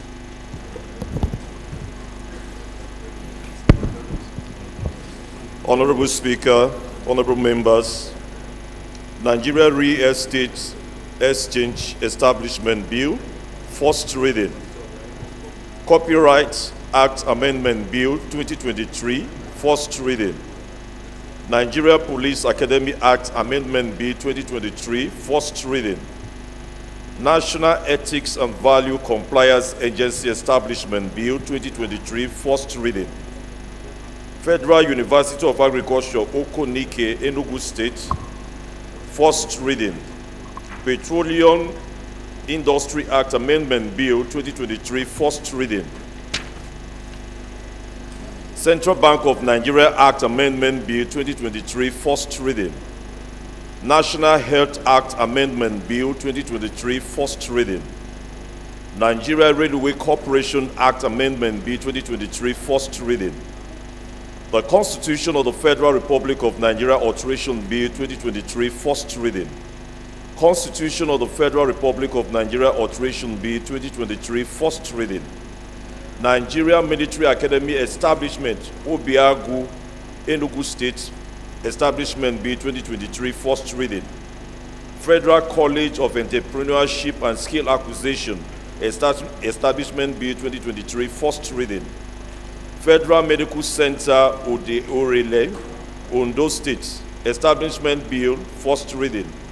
Federal College of Entrepreneurship and Skill Acquisition, Olomoro, first reading. Federal College of Nursing and Midwifery Establishment Bill, first reading. Federal College of Entrepreneurship and Skill Acquisition Establishment Bill, first reading. Nigerian Institute of Center for Vocational Training and Certification Establishment Bill 2023, first reading. Federal Medical Center Establishment Bill, Damasak Establishment Bill 2023, first reading. Federal College of Agriculture, Kukua, Borno State Establishment Bill 2023, first reading. National Commission for Colleges of Agriculture Establishment Bill 2023, first reading. National Youth Service Corps Act Amendment Bill 2023, first reading. Venture Capitals and Startup Investment Bill 2023, first reading. Federal University of Medical and Health Sciences, Ondo State, first reading.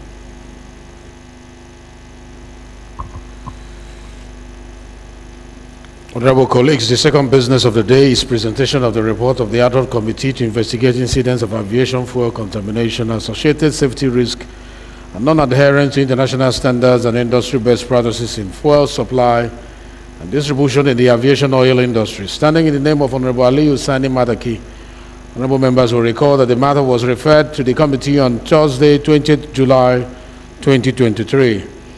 The report is ready for presentation. Honorable Madaki is invited to present the report.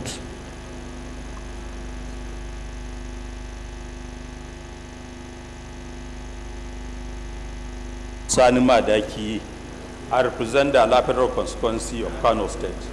Mr. Speaker, I stand to submit that the House do receive the report of the ad hoc committee to investigate incidents of aviation fuel contamination, associated safety risks, and non-adherence to international standard and industry-based practices in fuel supply and distribution in the aviation industry, which was referred to the House on 20th July 2023. With the leave of the House and the permission of Mr. Speaker, I wish to submit the report. Any seconder to this motion, please?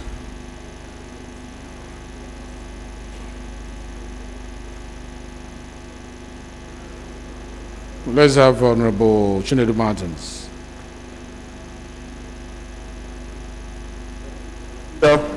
Honorable colleagues, my name is Honorable Emeka Chinedu.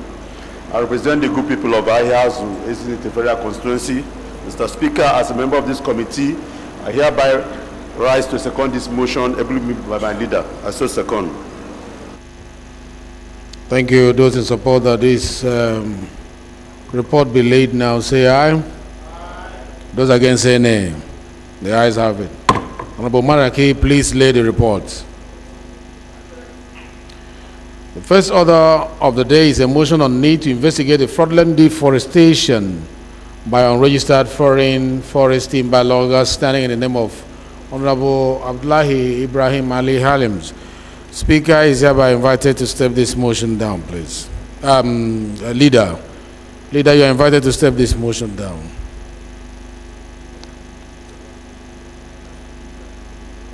Leader, you are invited to step the motion down. Mr. Speaker, Professor Julius Ihanvere, OON, DSSRS. Given the absence of the Deputy Leader, by mutual consent, I rise to step down the first motion on the need to investigate the fraudulent deforestation by unregistered foreign forest timber loggers. I so move, Mr. Speaker. Minority Leader.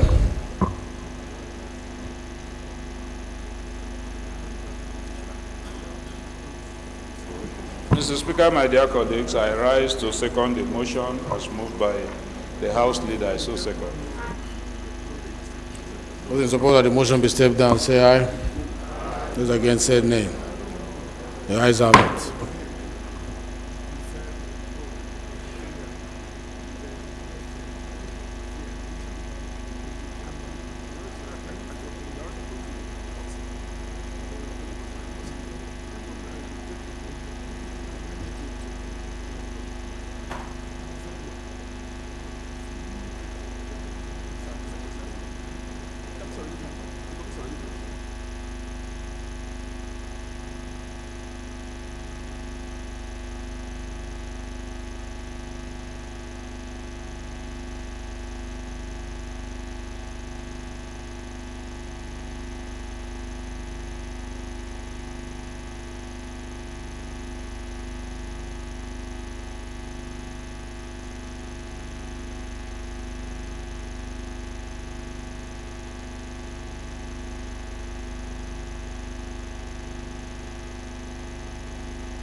The second order of the day is a motion on a call to for immediate academic activities at the Air Force University, Tafawa, Balewa.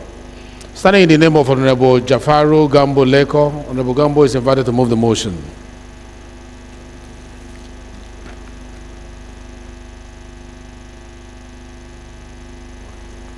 Is Honorable Leko in the house?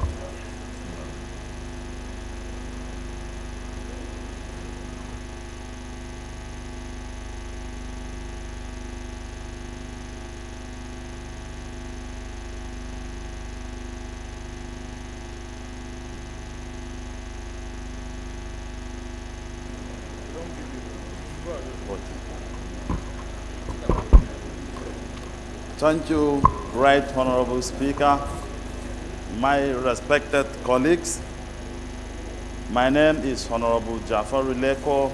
I speak for and on behalf of the whole people of Bogoro, Tafawa Balewa, and from Bauchi State. I rise this afternoon, Right Honorable Speaker, respected colleagues, to move a motion on a need to commence immediate academic activities at the Air Force University, Tafawa Balewa, in Bauchi State. Right Honorable Speaker, honorable colleagues, the House note that in June 2019, former President Muhammadu Buhari approved the renaming of former Abubakar Tafawa Balewa University Center in Tafawa Balewa to Air Force University, Tafawa Balewa. The House notes that the Air Force University was established to promote education and to foster wide-range research geared toward combating new and unknown security challenges that the first 21st century present. The House recalled that the Tertiary Education Trust Fund, the TED Fund, made full compensation on the Abubakar Tafawa Balewa University Center and handed the center over to Nigerian Air Force to be converted to Nigerian Air Force University, Tafawa Balewa, in 2019. The House is aware that in addition to boosting tertiary education, the Air Force University is Honorable Chinedu Oga, approach the chair. To caution the effect of insecurity in the area through the Special Forces Unit to be established there in the university. The House is worried that since the approval, the Air Force University is yet to commence academic activities for no reason whatsoever. The House is also worried that economic and commercial activities across communities in the Tafawa Balewa Bogoro Federal Constituency of Bauchi State, which should receive a boost as a result of fully functional Air Force University, has been stalled and the structures left to rot. Resolve. The House resolve as follows. 1. To urge the Federal Ministry of Education and the Tertiary Education Trust Fund to brief the Committee on University Education on the delay in the commencement of economic activities in the Air Force University, Tafawa Balewa in Bauchi State. 2. Also urge the Federal Ministry of Education and the Nigerian Air Force to set out modalities for commencement of economic activities at the Air Force University, Tafawa Balewa, Bauchi State. 3. To mandate the Committee on University Education, Air Force and legislative compliance to ensure compliance. I so move, Mr. Speaker, honorable colleagues. Thank you. Any seconder to this motion? Any seconder to this motion?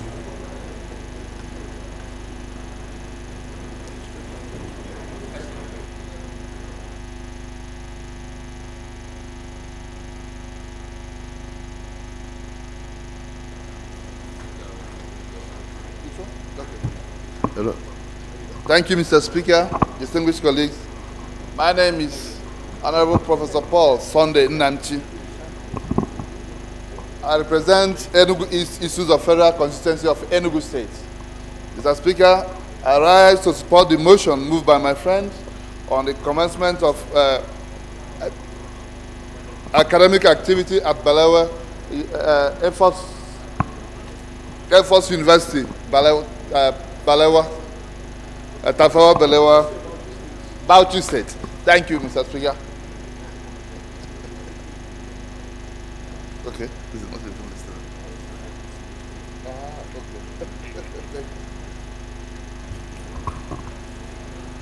Please turn off your mic. Those in support of this motion say aye. Those against say nay. The ayes have it. This motion is referred to the Committees on University Education, Air Force, and Legislative Compliance, once fully constituted.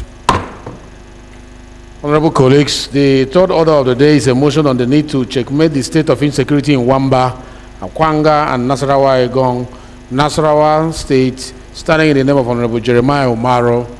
Honorable Omaro is invited to move the motion, if you are in the House. Honorable Omaro.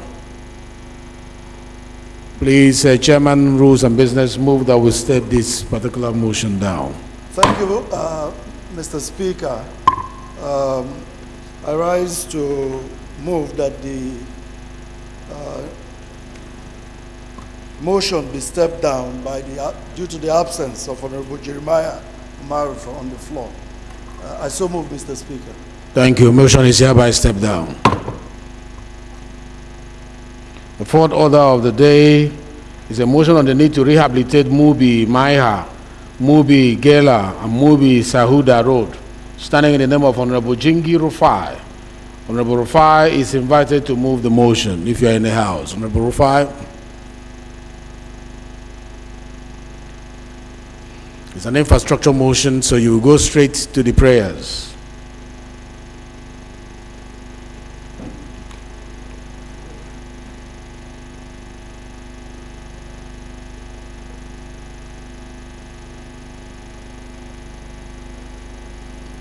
Thank you, Mr. Speaker. I am Honorable Jingi Rufai.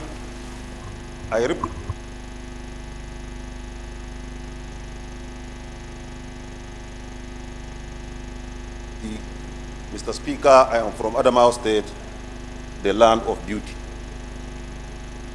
Mr. Speaker, my highly respected colleagues, I rise this afternoon to move an important motion on the need to rehabilitate Mubi Maiha, Mubi Gela, and Mubi Sahuda Road in order to avert loss of lives and death of economic activities in my constituency. Mr. Speaker, permit me to please read one portion before I go to prayers. Permission granted. Thank you, sir. Worried that the deteriorating condition of Mubi Maiha, Mubi Gela, and Mubi Sahuda roads will constitute an impediment towards realizing the anticipated socio-economic activities. Concerned that the condition of the roads resulted in a massive decline in economic activities and loss of lives as a result of frequent accidents, I am moving to the prayers. The House urged the Federal Ministry of Works to include the road rehabilitation project of Mubi Maiha, Mubi Gela, and Mubi Sahuda Road in the 2024 budget and estimate, and to mandate the Committee on Works to ensure compliance. Mr. Speaker, I so move. Any seconder to this motion? Honorable Eze. Motion come from the north, seconded from the south.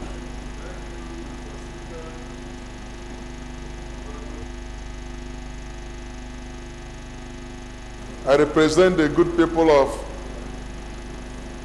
Ebonyi, Ohuku Federal Constituency of Ebonyi State, southeast of Nigeria. Mr. Speaker, I rise this day to second the motion, the infrastructure, very important motion, as ably moved by my colleague. Thank you. This is an infrastructure motion, so I'll just put the question. Those in support of this motion say aye. Aye. Those against say nay.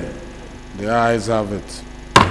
This motion is referred to Committee on Works once constituted.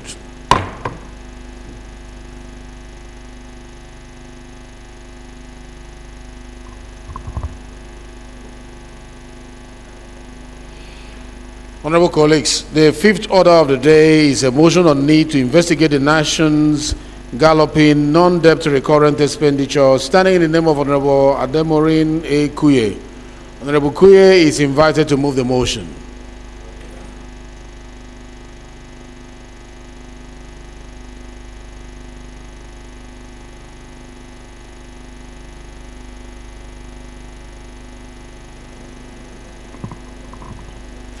Thank you, Right Honorable Speaker. Distinguished colleagues, my name remains Ademorin Aliukuye. I speak for the good people of Shomolu Federal Constituency, and I'm from Lagos State. I rise to move a motion on the need to investigate the nation's galloping non-debt recurrent expenditure. Mr. Speaker, distinguished colleagues, know that the federal government personnel expenses, pensions, and other non-debt recurrent expenditure increased by 241% in 13 years, from 2.4 trillion in 2011 to 8.27 trillion in 2023. Also note that the total non-debt expenditure from 2011 to 2023 is 51.97 trillion, while 42.24 trillion was expended from 2015 to date, which represents 81.8% of the total expenditure of the period under review. Aware that the country's revenue within the period received massive hits from debt servicing obligations, the government have little or nothing left for the recurrent expenditure and has resorted to borrowing. Also aware that the debt servicing obligation gobbled 97% of the total revenue of 3.42 trillion generated in 2011.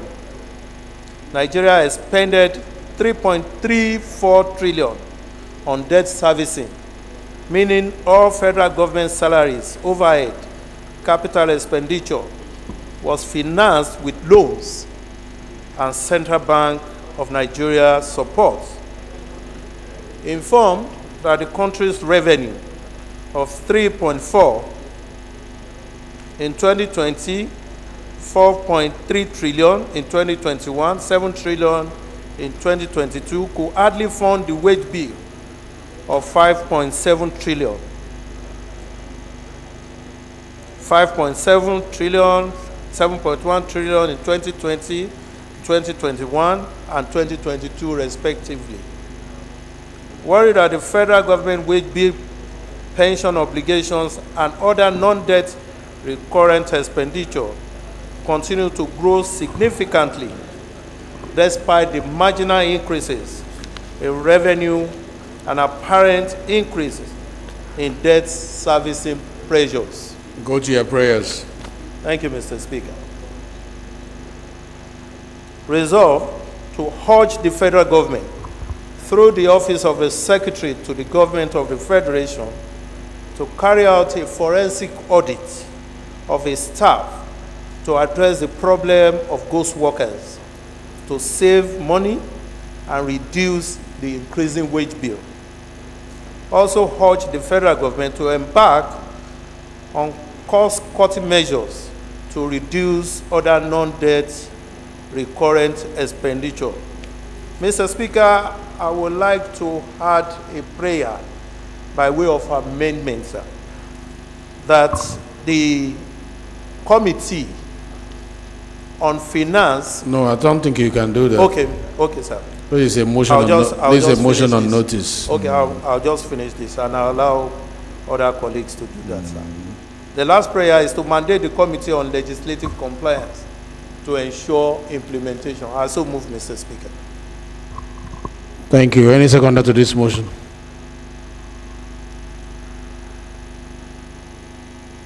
Yes, you in front here.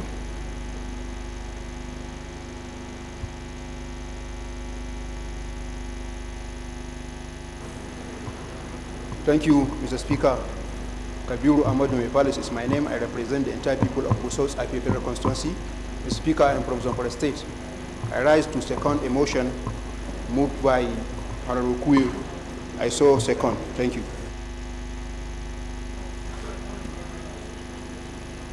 Yes, let me hear from Honorable Sada Soli.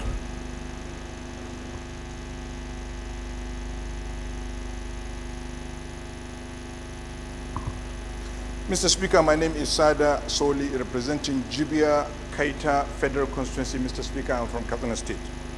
Mr. Speaker, this motion, sadly, is an indictment on National Assembly. Referring to Section 88 and 89 of the Constitution of the Federal Republic of Nigeria, this motion is a challenge on us. Historically, with the reference to my service to this August chamber, I think we have not paid attention to this particular issue this motion is talking about. Year in, year out, we have not paid attention to personnel cost in our budgetary system. Any attempt committees made to touch or to interrogate personnel cost expenditure and recurrent expenditure, which are components of non-date recurrent expenditure of our national budget, we face daunting challenges with our appropriation committees. And that is one of the gaps that we open up, and then we allow a lot of shenanigans going on in this part of our budgetary system. I could remember there was an issue of fraud in IPPPS. That is those that are in charge of personnel salaries. The previous government and even this government. And some staff were reprimanded, some were punished because of the fraud that's going on through that, because the parliament failed to look and scrutinize our personnel cost.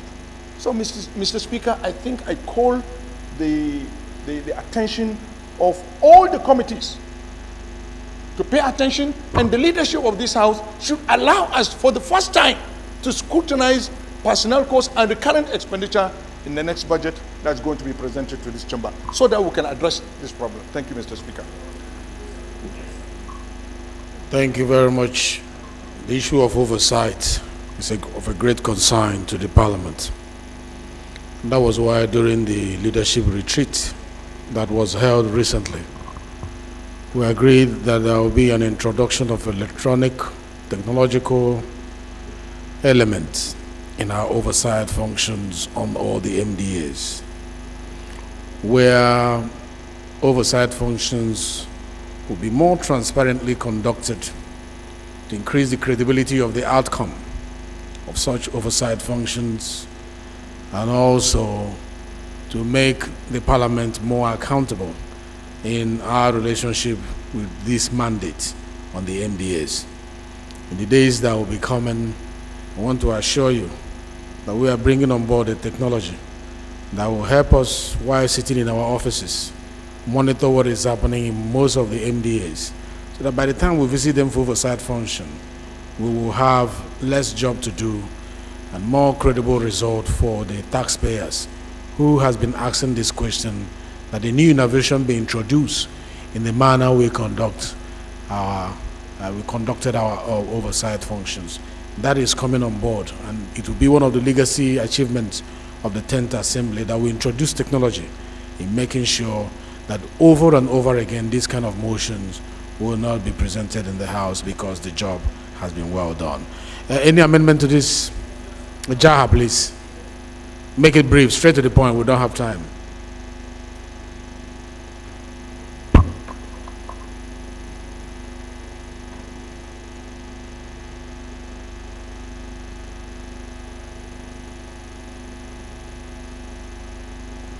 Thank you, Mr. Speaker, honorable colleagues. Ahmed Jaha Babao, Chibok, Dambo, Goza Federal Constituency. Mr. Speaker, permit me to commend Honorable Kuye for bringing in this important motion, because it touched my heart, and I believe it's going to touch the hearts of everybody as far as Nigeria today is concerned. Mr. Speaker, as part of the law made by this Assembly as Contributory Pension Act of 2014 as amended, that compels individual employee to contribute not less than 8% of his or her salaries, and employer to contribute at least 10% or above to the employee, and that money is going into employees' retirement savings account. Unfortunately, as I'm talking to you now, substantial number of employers have not been meeting up their obligation. One, thereby creating backlog to the government. Two, Section 4, subsection 5 and 6 of the same Contributory Pension Act stipulates that every organization, be it private or public, with more than 3 employees must have a group life insurance coverage, and the sum assured must not be less than 3 times annual total emolument of an individual employee. As I'm talking to you now, there are backlogs of billions of naira owing to employees who lost their lives in service, not only to the employees of federal government, you have equally employees of other private sectors, which in one way or the other has an effect on the part of the economy. Sir, whenever investors are coming to a country to invest, one of the factors or yardstick that compel or persuade them to come and invest is the way and manner we run our system. Our system is characterized by a lot of frauds or anything you can think of. So as far as this motion is concerned, I urge my honorable colleagues to totally support this motion because it has to do with the life of this country. In conclusion, sir, we are aware a lot of underdeveloped countries of the world are at the verge of handing over their own mandate, their own sovereignty as a nation to a country that have been indebted for them. In other words, we have a situation where China is taking some parts of some countries. So we cannot keep on borrowing to finance recurrent expenditure. Look at what is happening with our security personnel. We commend them with their performance, but unfortunately, if you look at their recurrent expenditure, it's more than 90% in all our budgets. So we have to look into all these things, do proper oversight function, so that at the end of the period, we reduce the cost of governance in the country. Mr. Speaker, thank you very much for the opportunity, and this is my contribution, and I urge members to equally contribute to this motion. It's very critical, and Nigerians will know that, yes, we are working. Thank you, sir. Thank you very much. Is this an amendment or? Okay, let me have it. Make it brief. I'll take only 2 amendments and then we'll go.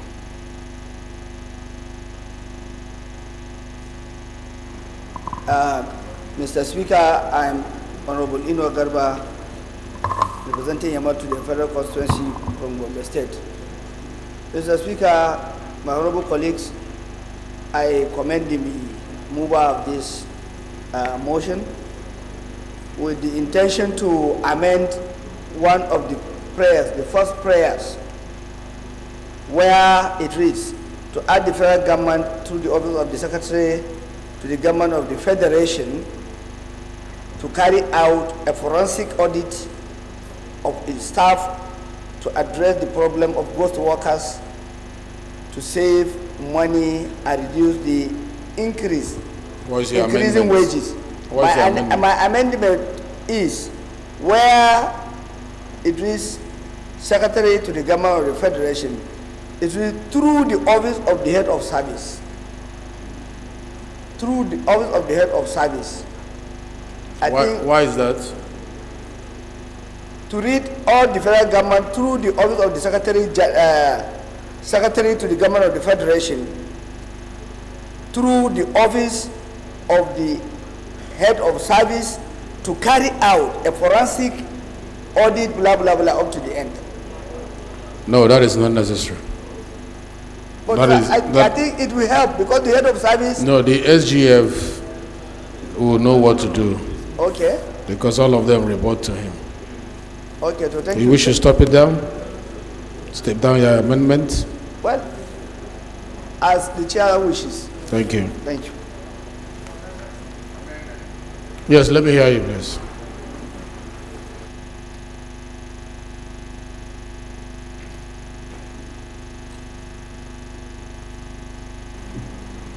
Thank you very much, Mr. Speaker. My name is Honorable Pastor Ojema Ojotu. I want to agree with the earlier speaker on this motion that said that it's a very fundamental one and should be given adequate attention. Please go straight to your amendments. No commendation.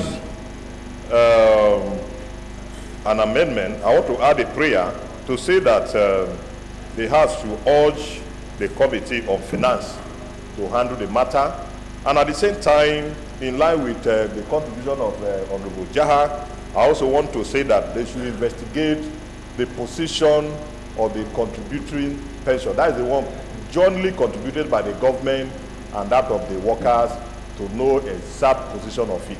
Thank you very much, Mr. Speaker.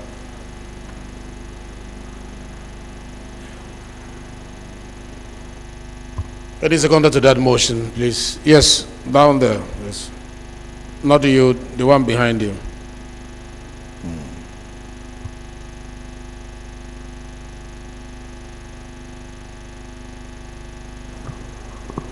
Thank you, Mr. Speaker. Abdul Ghani Adile Ayuba is my name. I represent Alimosho Federal Constituency, the largest local government in Nigeria. I rise to second the amendment moved by my colleague. I so second. Thank you. Thank you. Those in support of this amendment say aye. Those against say nay. The ayes have it. Those in support of this motion as amended say aye. Those against say nay. The ayes have it. This motion is referred to Legislative Compliance Committee, Pension and Finance once fully constituted.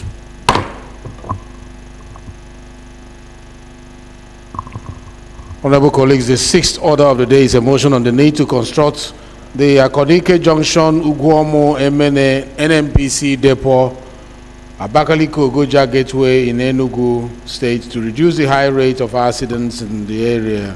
Standing in the name of Honorable Paul Sunday Namchi, Honorable Namchi is invited to move the motion, and since it's an infrastructure motion, just give us the title and the prayers for want of time. Honorable Namchi, please.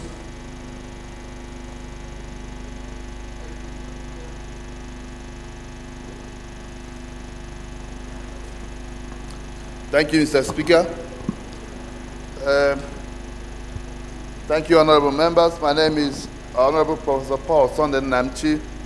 I speak on behalf of the whole citizens and visitors of Enugu East and the issues of Federal Constituency of Enugu State.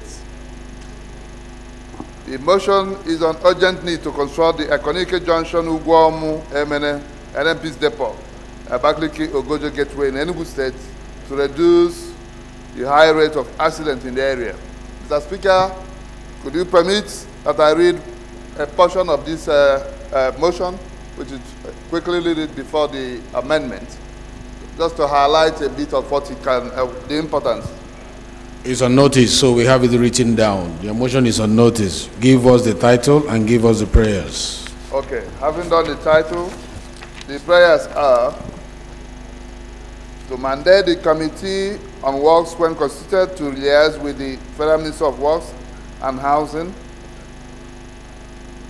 and Committee on Federal Road Maintenance Agency, FEMA, when constituted to come up with a workable modality that will ensure the speedy construction of the Akonike Junction, Ugwomu, Emene, NNPC depot, Abakaliki Ogoja Gateway as soon as practicable.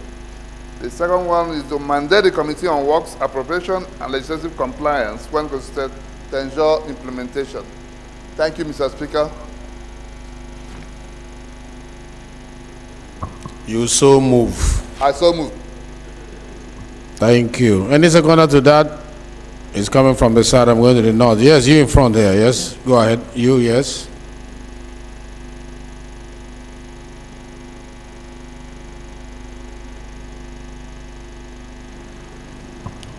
Thank you, Mr. Speaker, honorable colleagues. My name is Honorable Sadiq Anwar Abdullahi. I represent Sabangari Federal Constituency of Kaduna State. I rise to second the motion ably moved by my honorable colleague. I so second. Thank you.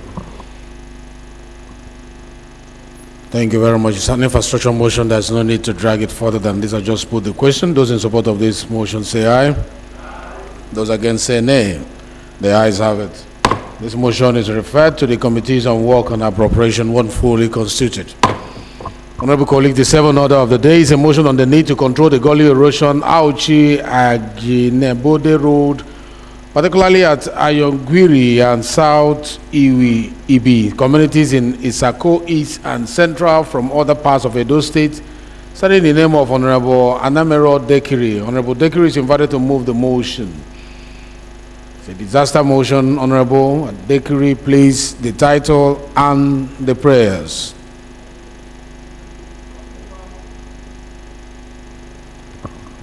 Thank you, Mr. Speaker. Honorable colleagues, my name is Anameru Dekeri. I represent Nigerians starting from the good people of Esako Federal Constituency. Mr. Speaker, I am from Edo State.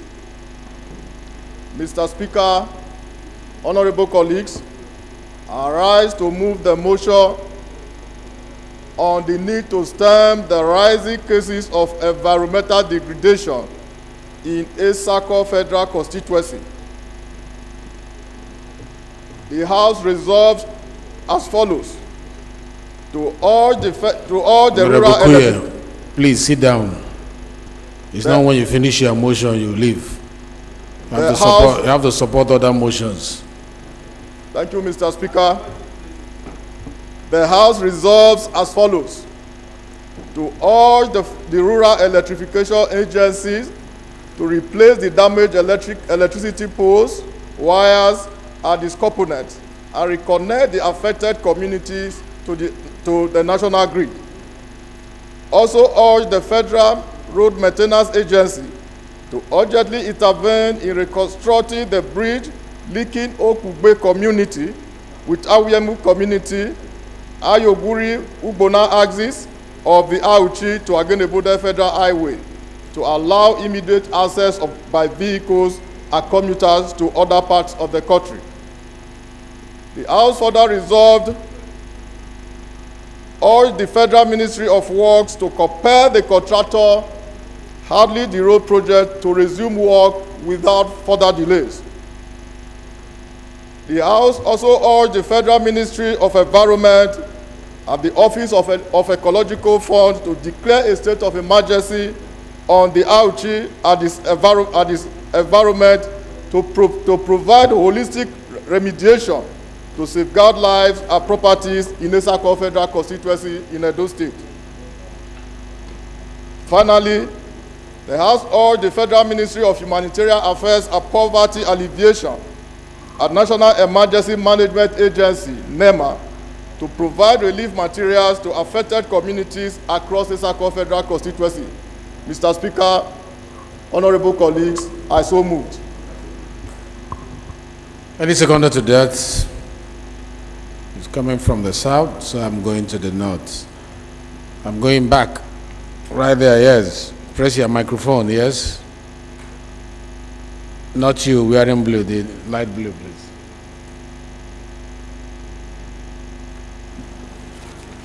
Mr. Speaker, sir, my honorable colleagues, I remain Hamed Saba, representing good people of Edumoro Party, the Federal Constituency. I support the motion ably moved by my colleague. I so support. Thank you. Thank you very much. This is a disaster-related motion, so I put the question. Those in support of the motion say aye. Those against say nay. The ayes have it. The motion is referred to committees on Federal Road Maintenance Agency, Emergency Management and Disaster Preparedness, including Ecological Funds and National Rural Electrification Agency. The eighth order of the day, honorable colleagues, is a motion on the need to rehabilitate the Otuocha Nam Nzam Inoma Ihaka Ibaji, our Federal Road in Anambra East and West Federal Constituency of Anambra State. Standing in the name of Honorable Peter Anekwe, Honorable Anekwe is invited to move the motion. It's an infrastructure motion. Please, the title and the prayers. Honorable Anekwe, please.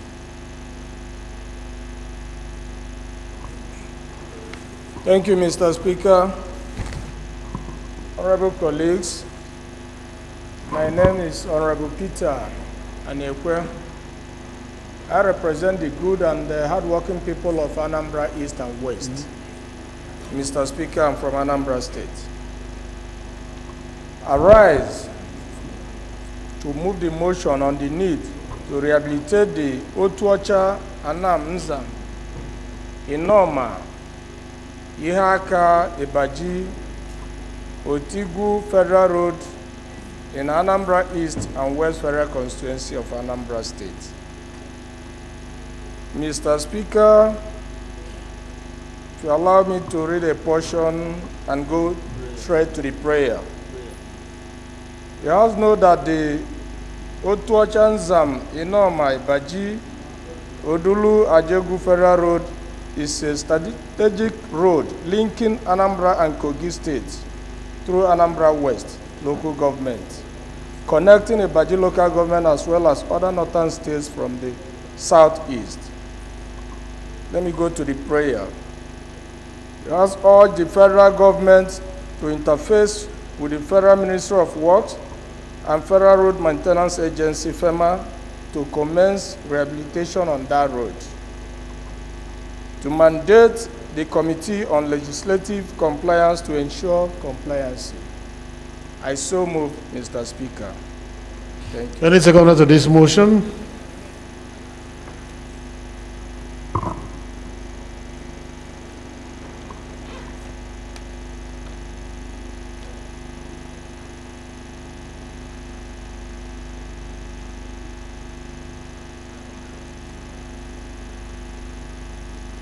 AVM. No, not you, AVM. You are south. This one is south. This one is south. The man on blue, behind the lion. Honorable Speaker, distinguished colleagues, Honorable Donatus Matthew is my name, member representing Kaura Federal Constituency. I rise to second the motion as ably presented by my honorable colleague. I so second. It's an infrastructure motion, so I ask a question. Those in support of this motion say aye. Aye. Those against say nay.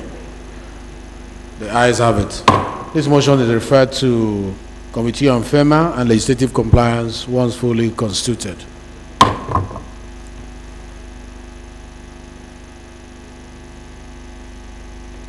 Clerk, please take note.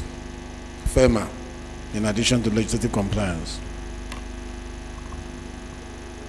The ninth order of the day is a motion on the need to increase military presence and operations in Anka, Talata, Mafara, Bukuyum, Maradum, and Bungudu local government areas of Zamfara State. Standing in the name of Honorable Isa Muhammad Anka, Honorable Anka is invited to move the motion.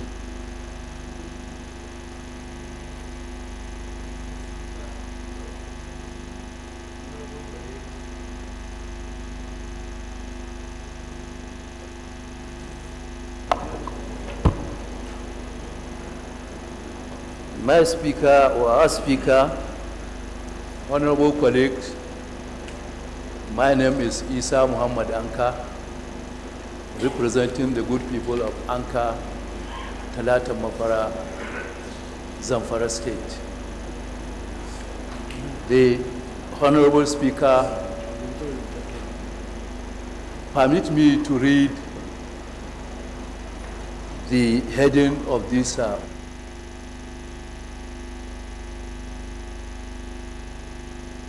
that the need to increase military presence and operations in Anka, Talata Mafara, Bukuyun, Maradun, and Bungudu local government areas of Zamfara State. Nip in the bud, please, NIP, the incessant banditry attacks on the communities of those local governments. The missing word is nip in the bud. It's very important. I therefore call the House. Is that in what you publish on the notice? Yes, sir. Is it on the notice? It's not on the... No, you have to come by a way of amendment.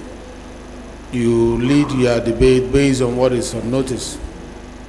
According to the paper. If you want to come by way of amendment, you suggest that to somebody to bring the amendment. So make it quick. We have other things. You can go to prayers. Permit me to read some of the contents, sir. Only one most important paragraph, please. Your most important paragraph. Note that the infiltration of illegal and artisan miners contributed in the increasing insecurity in the area and the nature of illegal miners with the absence of accurate data, making monitoring and regulating their activities a Herculean task. I therefore call on the House to urge the Chief Army Staff to launch a special operation in the affected areas of Zamfara State to deal with the issue holistically and ensure air surveillance in Zamfara State to identify hideouts of bandits and crush them entirely. 2, urge the security services to increase security information gathering across Zamfara State to identify bandits or informants or protectors of the bandits in the communities and deal with them according to the law of terrorism of the country. Further, urge the Inspector General of Police and other security operatives manning the roads of the affected areas of Zamfara State to increase surveillance of those roads to protect people plying the road and filtering bandits that may test the efficacy of the security on those roads.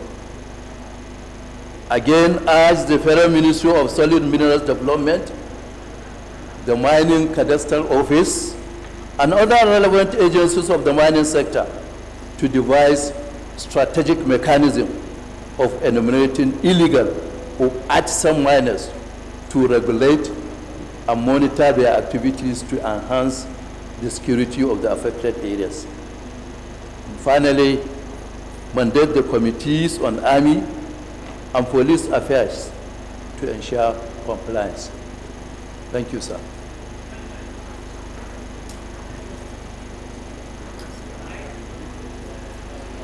Any seconder to this? Has to come from the sword. Doctor.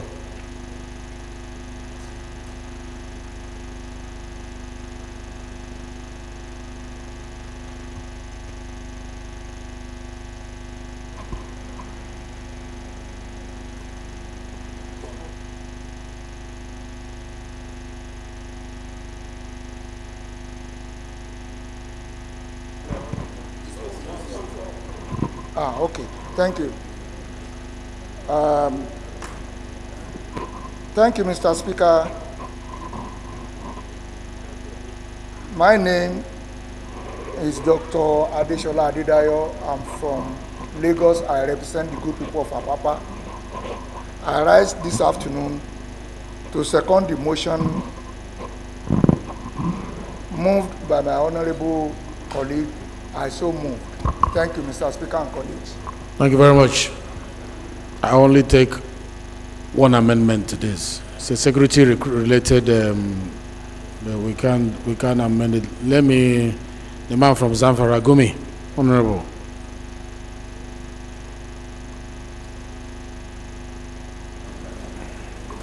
Thank you very much, Mr. Speaker. My name is Dr. Suleiman Abubakar Gumi. I represent the good people of Gumi, Bukuyum Federal Constituency from Zamfara State. Mr. Speaker, I want to amend Prayer 1. The reason is because over the years, over 10 years, we have seen Operation Damisa, Operation Snakebite, and Operation All Fierce Animals. And they have not solved our problem. We need to change approach. Now, instead of facing those areas mentioned, I think we need to turn to a regional approach to solving this problem.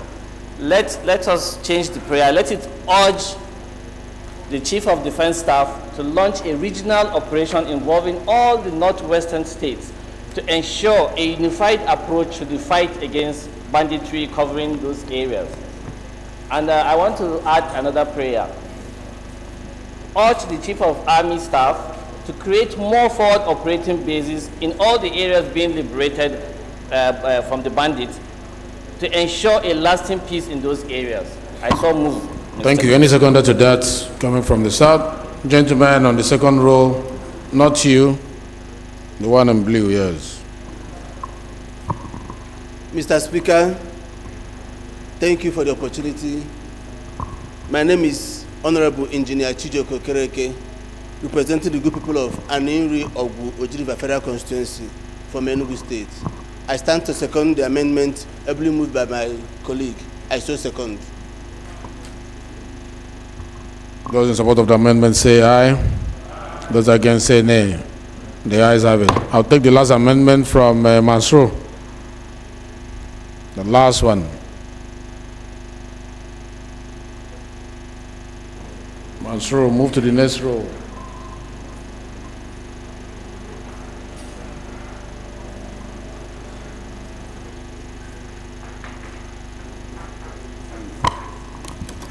Thank you, Right Honorable Speaker, Honorable colleagues.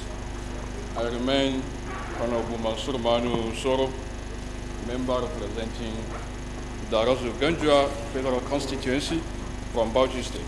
Mr. Speaker, I rise to further amend Prayer 1 to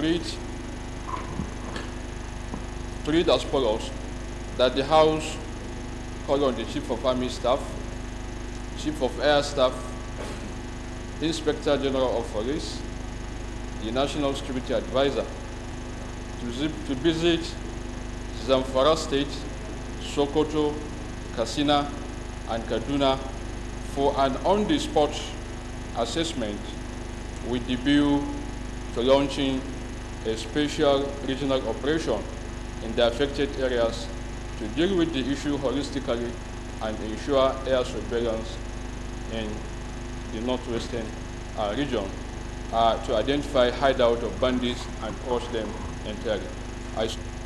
Any seconder to that motion? Yes, sir.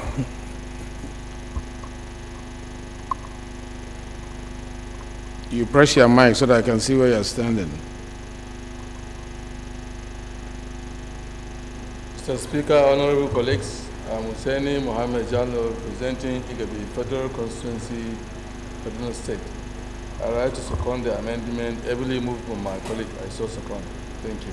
Thank you. Those in support of this amendment say aye. Aye. Those against say nay. The ayes have it. Those in support of the motion as amended say aye. Aye. Those against say nay. The ayes have it. This motion is referred to the committees on defense, army, and police, as well as national security and intelligence, once fully constituted. The 10th order of the day is a motion on the need to reconstruct Aba branch for Oru Ahiara Junction, Ahiazumbise, Kenguru, Abombise, Oboma, Ezinihite, and Okboala Expressway in Imo State, standing in the name of Honorable Emeka Chinedu Martin. Honorable Martin is invited to move the motion if he's in the House. It's an infrastructure motion. Give us the title and the prayers, please. Thank you, Mr. Speaker, honorable colleagues. My name is Honorable Emeka Chinedu. I represent the good people of Ahiazumbise, in the Federal Constituency. Mr. Speaker, I'm from Imo State. Mr. Speaker, honorable colleagues, I rise to move a motion on the need to reconstruct Aba branch, Aforu Ahiana Junction, Ahiazumbise, Ekenguru, Abombise, Obama, Ezinite, and Okpala Expressway in Imo State. Mr. Speaker, if you permit me, I read the first paragraph.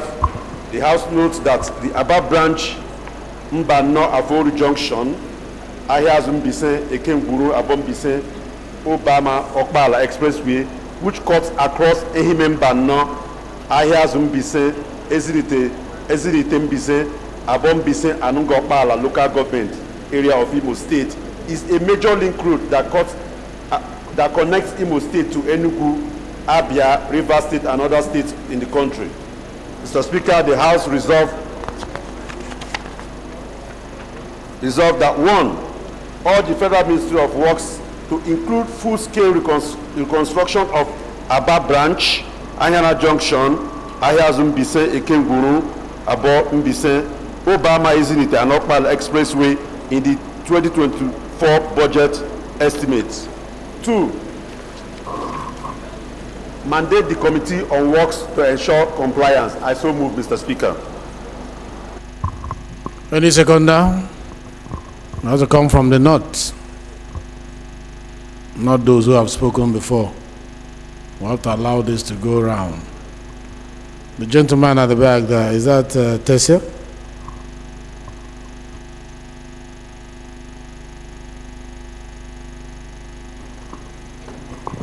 Speaker, distinguished colleagues, my name remains Honorable Tese Ubo. I am from Benue State. I represent Kwando Shongo Federal Constituency. I move to second the motion as simply moved by my honorable colleague. I so second. Okay, let's have the amendments. Yes, Honorable Kuya.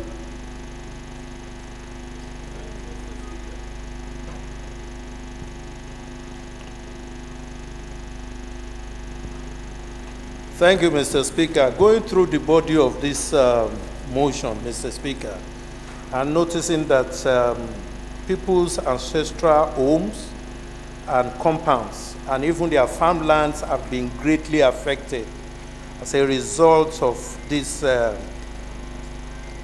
destruction in the area. I want to pray that we heard that the committee on humanitarian affairs be included in the investigation of this matter and to ensure compliance of making sure that the people in that area get sufficient humanitarian support. I so amend. Are you sure we are addressing the same motion? Yes, the same motion, sir. Motion number what? 10? Number 10, sir. Paragraph 3 of the motion says that also concerned that as a result of the devastating condition of the road, commuters are forced to create alternative routes, creating through people's ancestral homes and compounds, which often results in destruction of farmland. They need humanitarian support in that area, sir. I so move. I don't agree. I don't agree. It's not this type of case that activates the mandate of humanitarian Ministry of Humanitarian Affairs. I would rather had expected that you move a motion that Committee on Appropriation be added to this, rather than leaving it for works alone. So stand up and amend the amendment, please.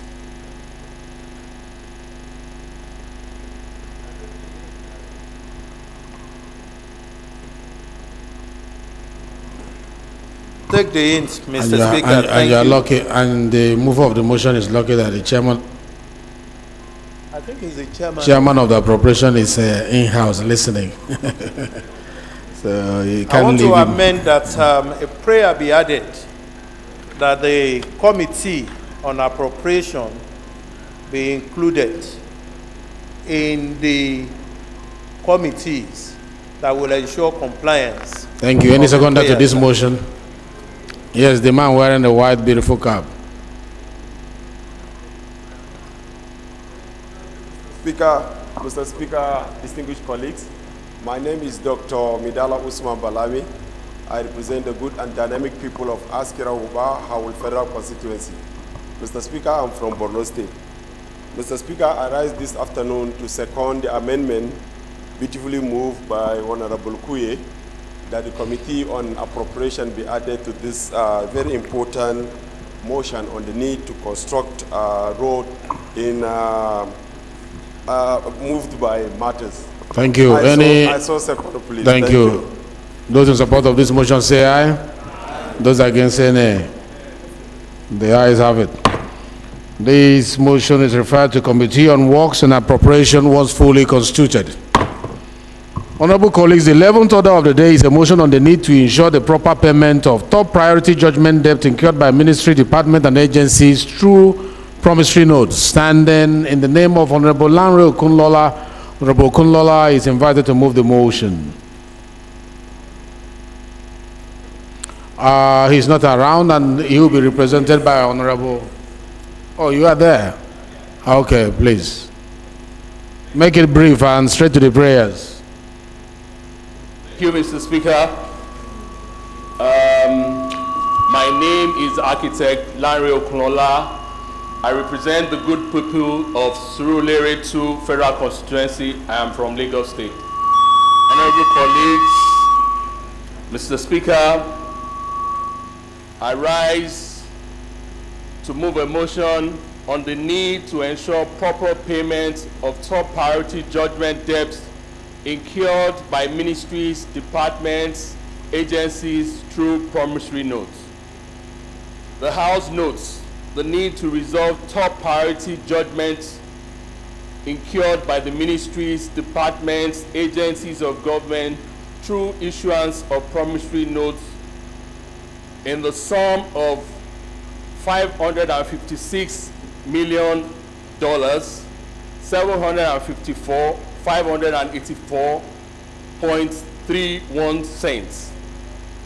Also, in the sum of 398 pounds, 526.17 shillings, and in the sum of 226 billion 281 million 801,881 naira 0.64 kobo.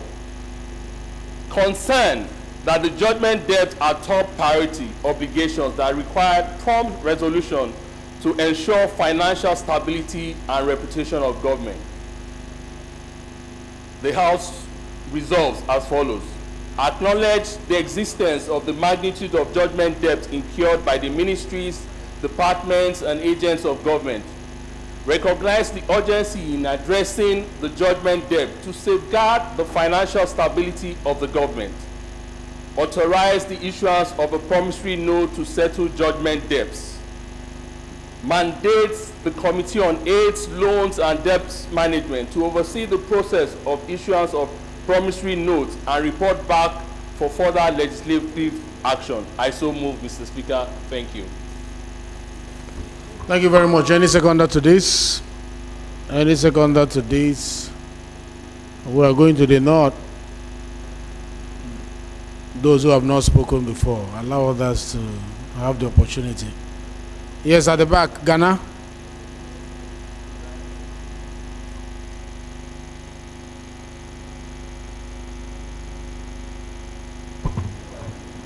Thank you, Mr. Speaker. My name is Joshua Audu Ghana, representing the good people of Lavun, Mokwa Idati Federal Constituency. I rise to second the motion ably moved by my colleague. I so second. Thank you. Thank you very much. Say you have an amendment. Honorable Kuye, what's the amendment? Make it brief, please.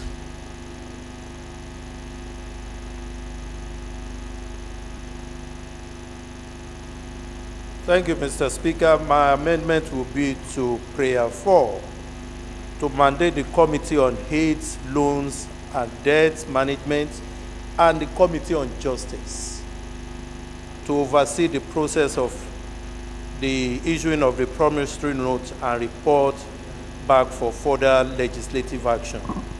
We are talking of judgment debts here, and there is no way that that is going to be carried out without the Minister of Justice.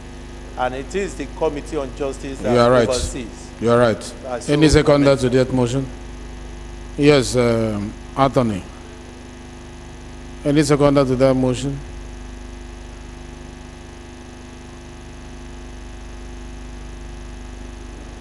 Anthony, press so that we can know where you are.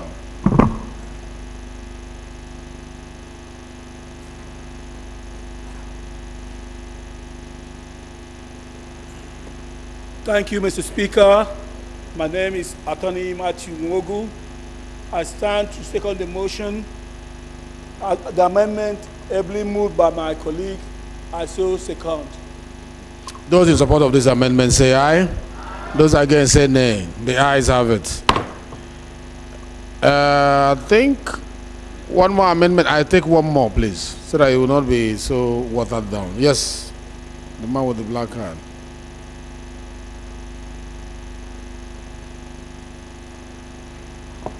Thank yes, you, go Mr. ahead. Speaker. My name is Akinlayo Kolawole, representing Ekiti North Federal Constituency 2, Ekiti State.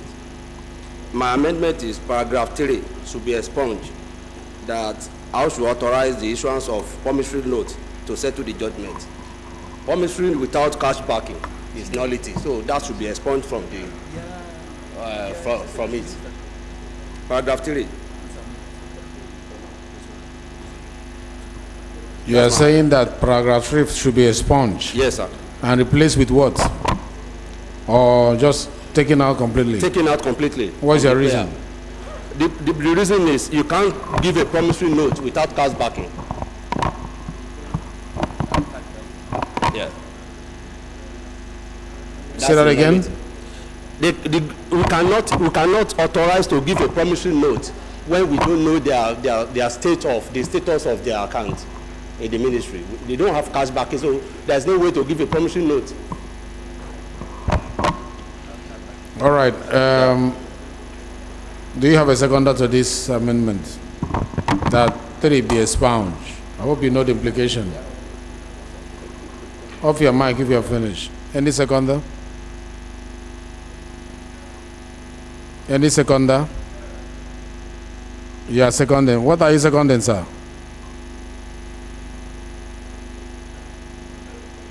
What are you seconding? Tell us the implication of what you are seconding. Yes, I'm seconding because a promissory note is a promise that you will pay a person a particular amount of money you are owing at a particular time in due course.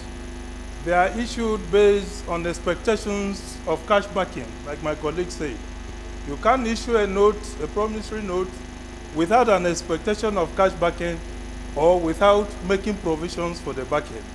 For example, if there is a judgment debt now, and you issue a promissory note that I'll pay you tomorrow, and then there is nowhere to back up that promissory note, then that becomes an action in futility.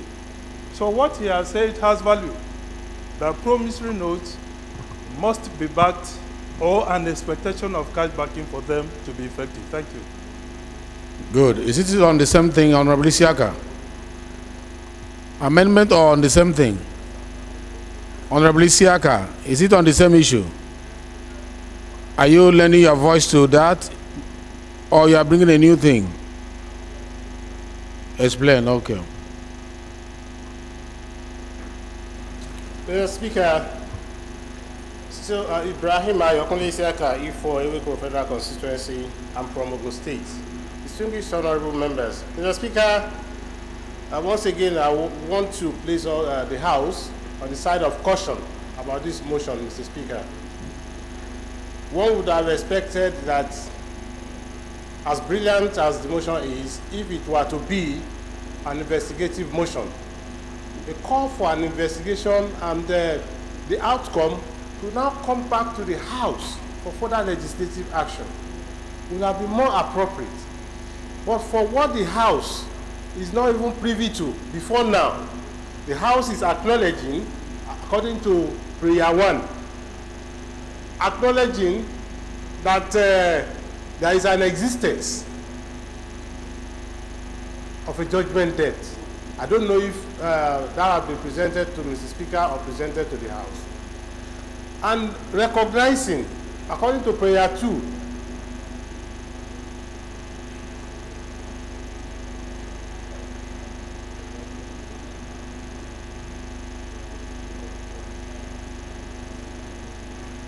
and Mr. Speaker, prayer 3, authorize. Prayer 4, the House is now even telling its own standing committee to go and oversee. I want to place the House on the side of caution about this motion, Mr. Speaker. What is your amendment? My amendment, in view of this you highlighted, what are you suggesting? I'm suggesting that the Committee on AIDS, Loans and Debt Management will investigate. The committee on AIDS, loans and debt management and justice and judiciary, Mr. Speaker, to investigate this claim and report back to this House for further legislative actions, Mr. Speaker. If any. Thank you.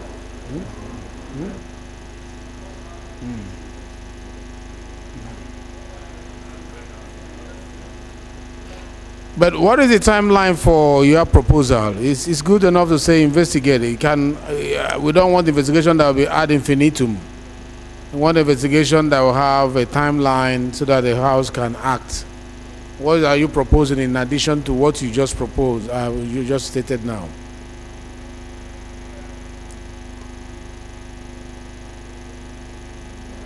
Okay, thank you very much once again, Mr. Speaker. I put it at 4 weeks, that to report back to the House within 4 weeks. I move, Mr. Speaker. Thank you. That's good. Any seconder to this? Any seconder to this amendment? This is our last amendment on this issue. Any seconder to this amendment?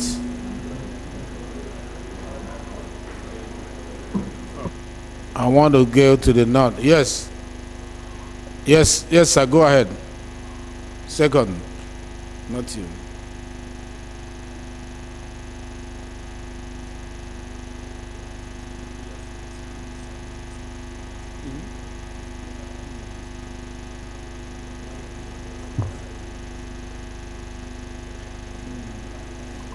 Mr. Speaker, honorable colleagues, my name is Honorable Engineer Sanu Bala, representing Kunchi Sanya Federal Constituency from Kano State.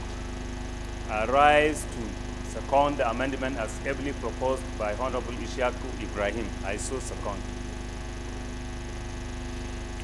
Before I ask a question, you are aware that this motion that has been seconded now has taken care of the first prayer and the second prayer.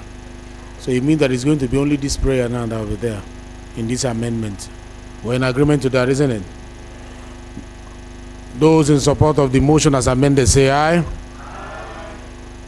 Those against say nay. The ayes have it. This motion is referred to Committee on Loans and Debt Management as well as Justice Committee once fully constituted. Honorable colleagues, the 12th order of the day is a motion on the need to curb the proliferation of substandard steel production in Nigeria.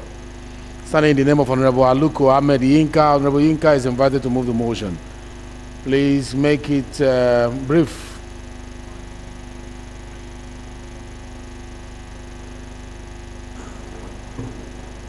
Right Honorable Speaker, the day was spent.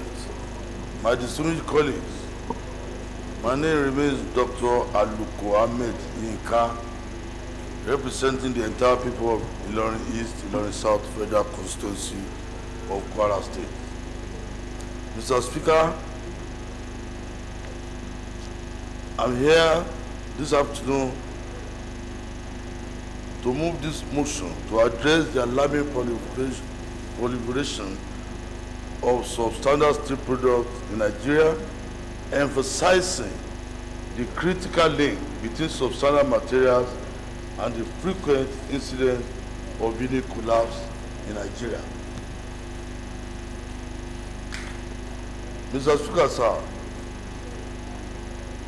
the increasing rate of building collapse claiming lives of Nigerians is not unconnected to the circulation of substandard steel products being imported and manufactured in Nigeria.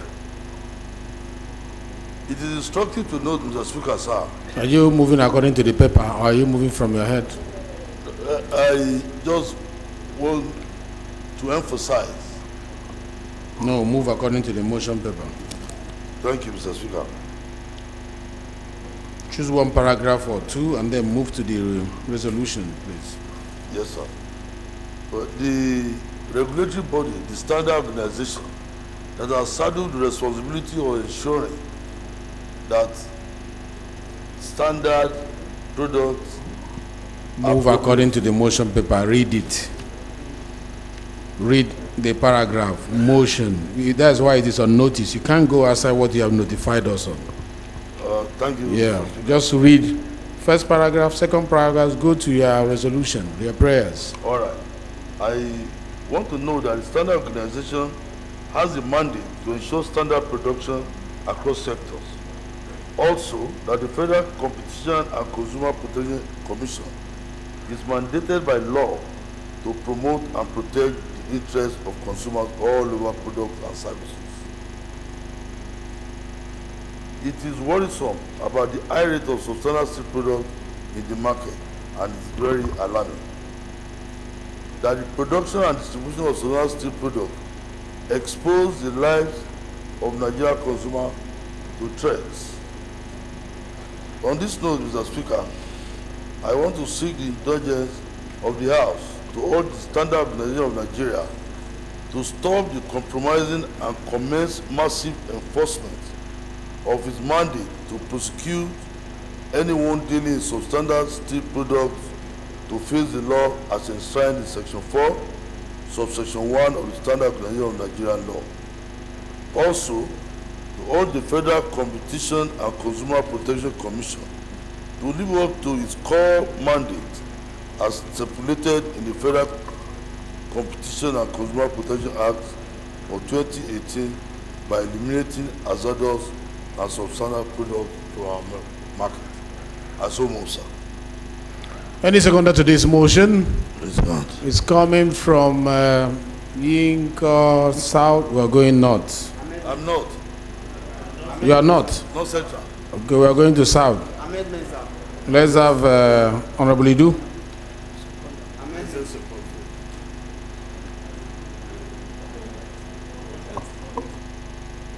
Honorable Idu, is your mic on?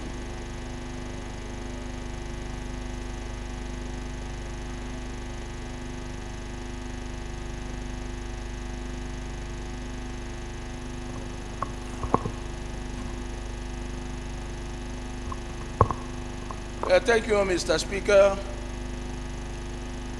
Distinguished honorable colleagues. I am Honorable Engineer Emeka Idu. I represent Onitsha North and Onitsha South Federal Constituency. Mr. Speaker, I rise to second the motion ably moved by my colleague. I so second, Mr. Speaker. Thank you. There's an amendment. I will take two amendments, one from here, one from there. Yes, honorable colleague here, not you, behind my madam.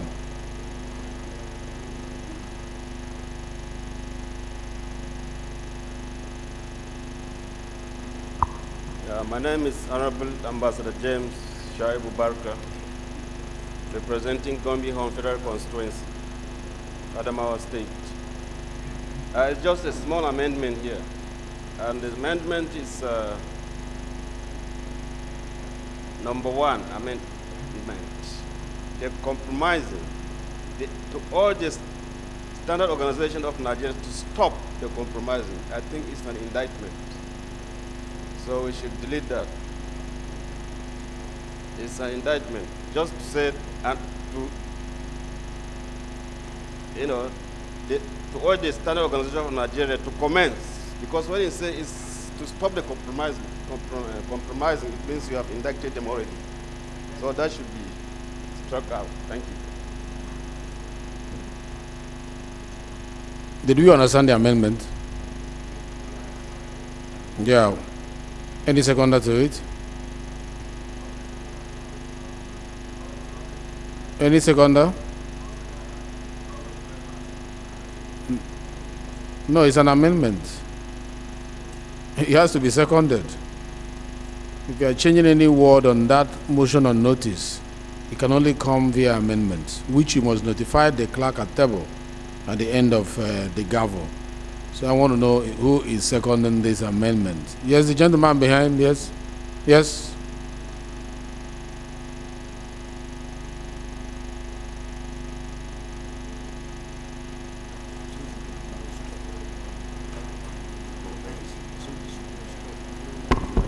Thank you, Mr. Speaker. My name is Yusuf Kure Baraje, member representing Boso Paikoro Federal Constituency of Niger State. I rise to second the motion ably moved by my colleague, and I so second, Mr. Speaker. Thank you. Those in support of this amendment say aye. Those against say nay. The ayes have it. We've taken one from here. We have to take one from here. One amendment from here. Yes, the man in white.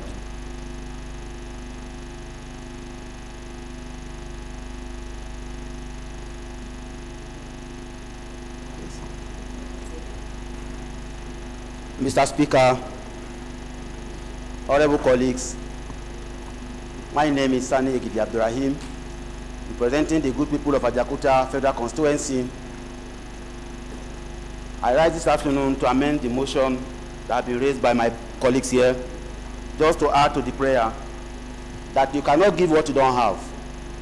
I want to amend the prayer that the Committee on Steel and Appropriation should be considered, because Ajakuta Steel Company produce the steel.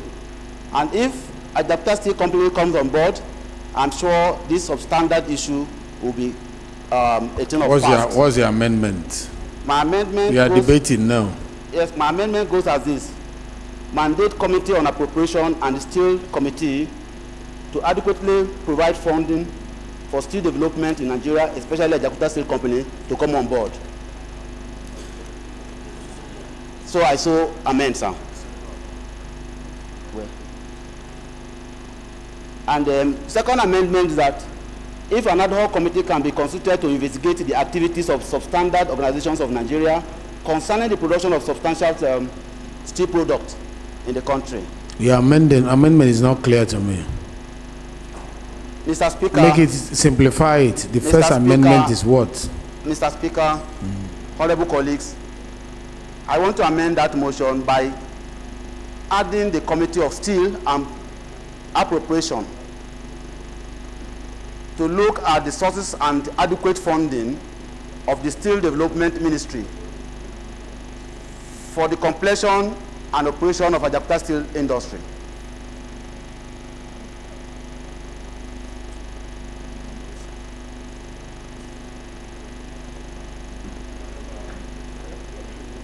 Just said it now. One.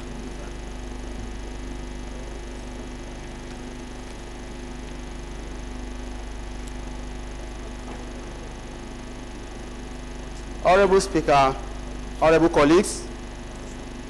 So you are adding steel? Yes, I am adding and appropriation. Yes, Committee on Steel and Appropriation to look at the source of funding and adequate funding for the Ministry of Steel Industry. Okay, let's see if you have a seconder. Anybody seconding this amendment? Any seconder? Yeah, point of order, yes.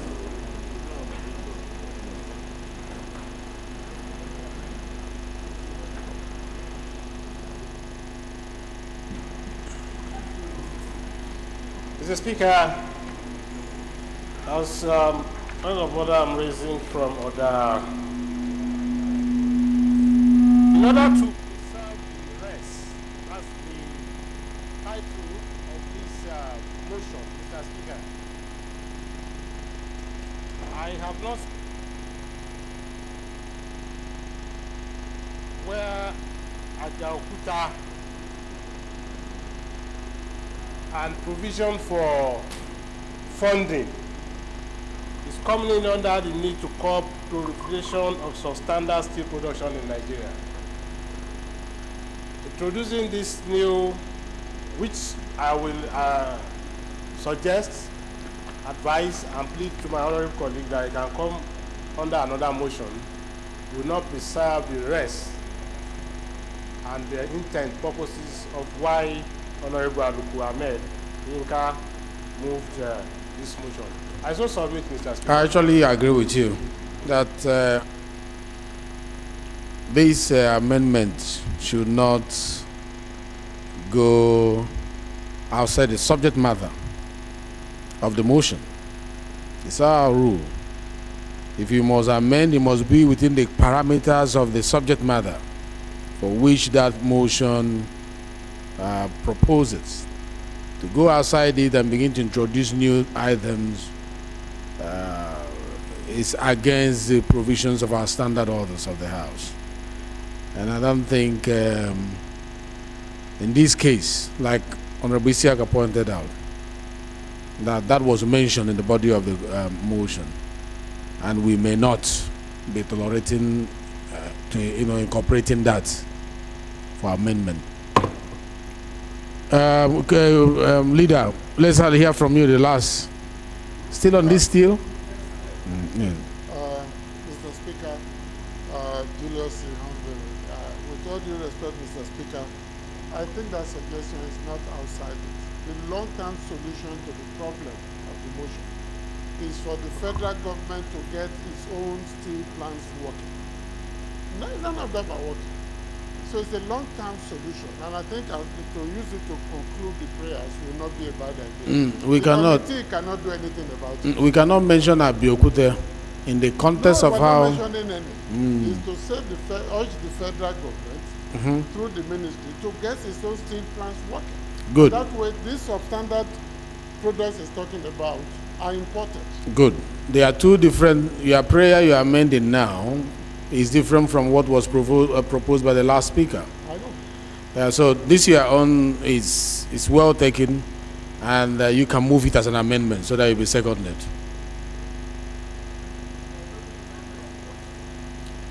Okay, No, his correction of the first amendment was well in order. He's only saying, in line with the standard orders of this House, every amendment must be within the parameters of the subject matter of the motion, and that was mentioned was outside the scope contemplated by the motion. So he's well in order, and that is why the ruling was for him. But this one you are also bringing is also in order, but it has to come not as a suggestion, but as an amendment. So propose an amendment, seconded, so that we can incorporate it. It's actually a beautiful idea. Thank you, Mr. Speaker. Julius Ihonvere, ON DSSRS, Owan Federal Constituency. My amendment is that we include a final prayer to say, urge the federal government, maybe through the Ministry of Steel, to get the country's steel plants working. Through budget and national plan. We plan. avoid the problem of substandard products. Thank you, Mr. Speaker. I so propose. Yes. Any seconder to this motion? Communicator.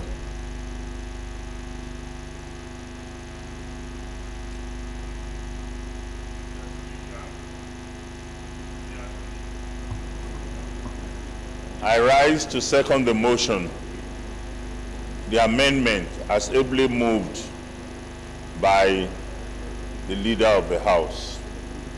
Thank you. Those in support of this amendment ably moved by the leader of the House say aye. Those against say nay. The ayes have it. We're going to stop them. Okay, I'll take Nkwanta for the last amendment, please, and make it straight to the point.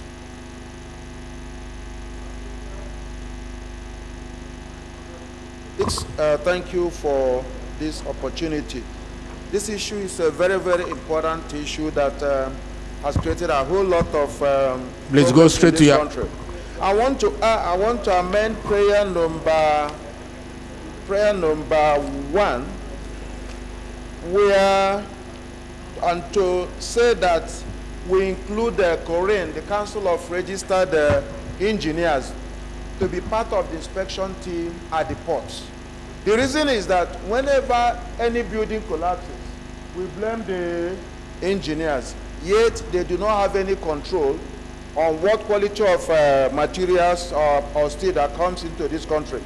The next amendment, Mr. Speaker, if you allow me, is to also... Yeah, before you go there, I don't think there's a place for Quran there. No, there is none.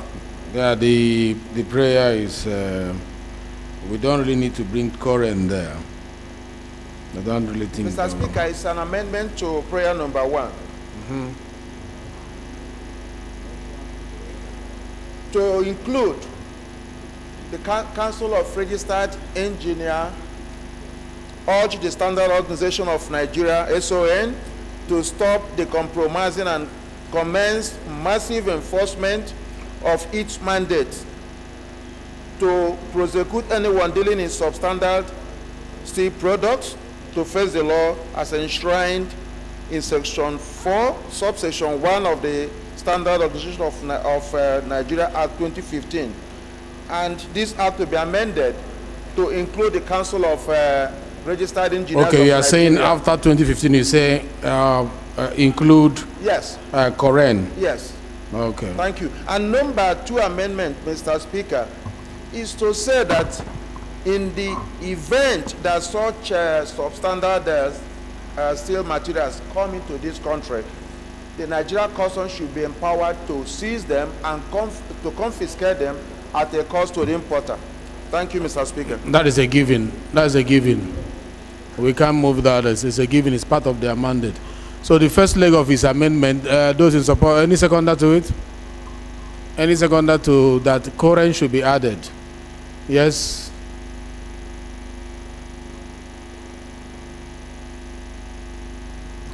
And that's the last amendment on this, please. Go ahead.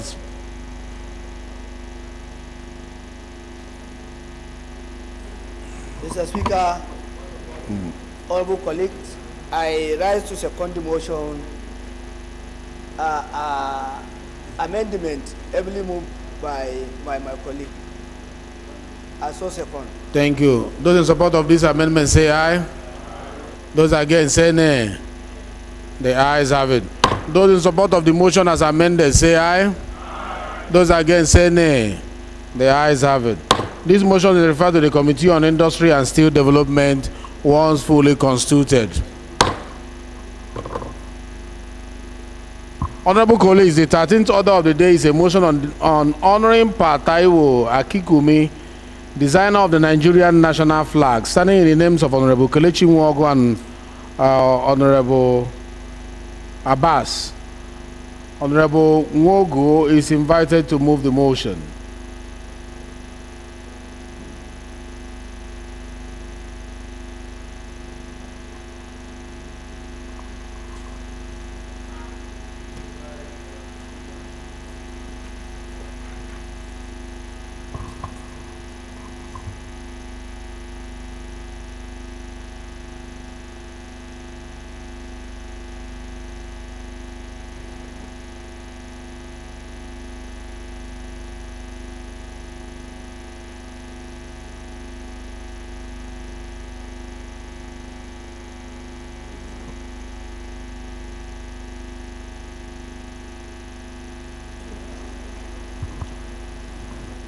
The right, the Honorable Speaker.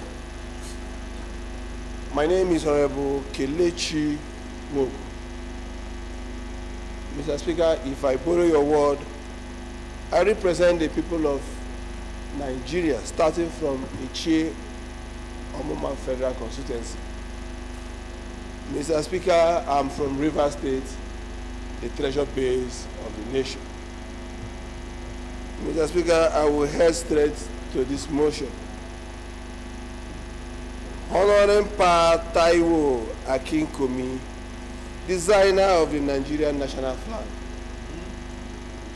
The House knows that the Nigerian national flag of green, white, green was designed by Pa Taiwo Akikumi.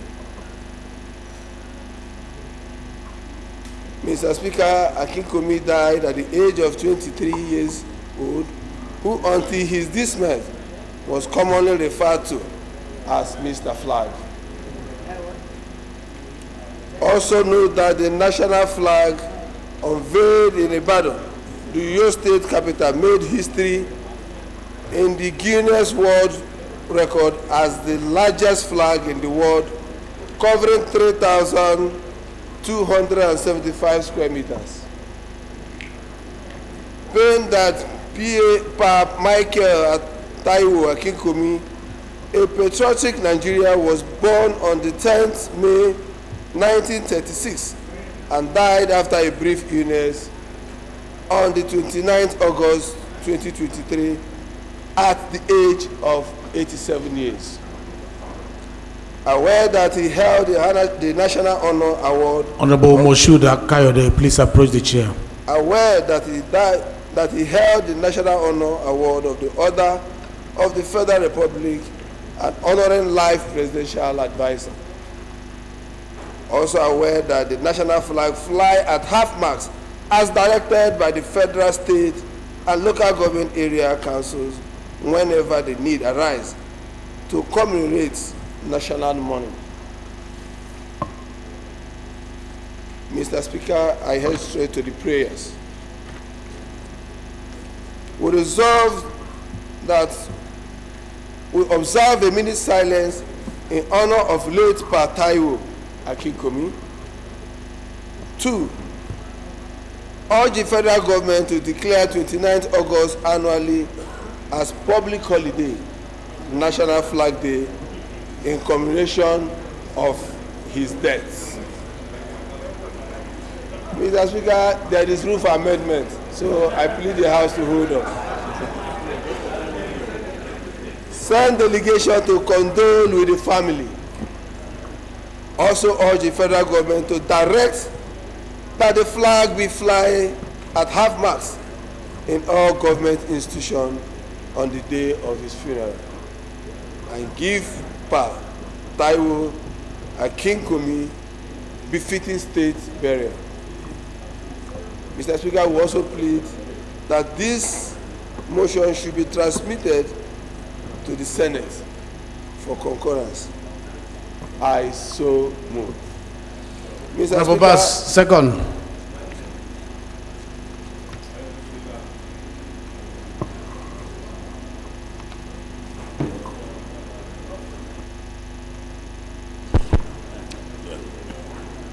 Honorable Speaker, honorable members, I remain Representative Abbas Adigun, represent the people of Ibadan Southeast, Ibadan Northeast Federal Constituency. Mr. Speaker, I'm from Ibadan, Oyo State. I like to second the motion moved by my honorable colleague from River State. I so second. Thank you.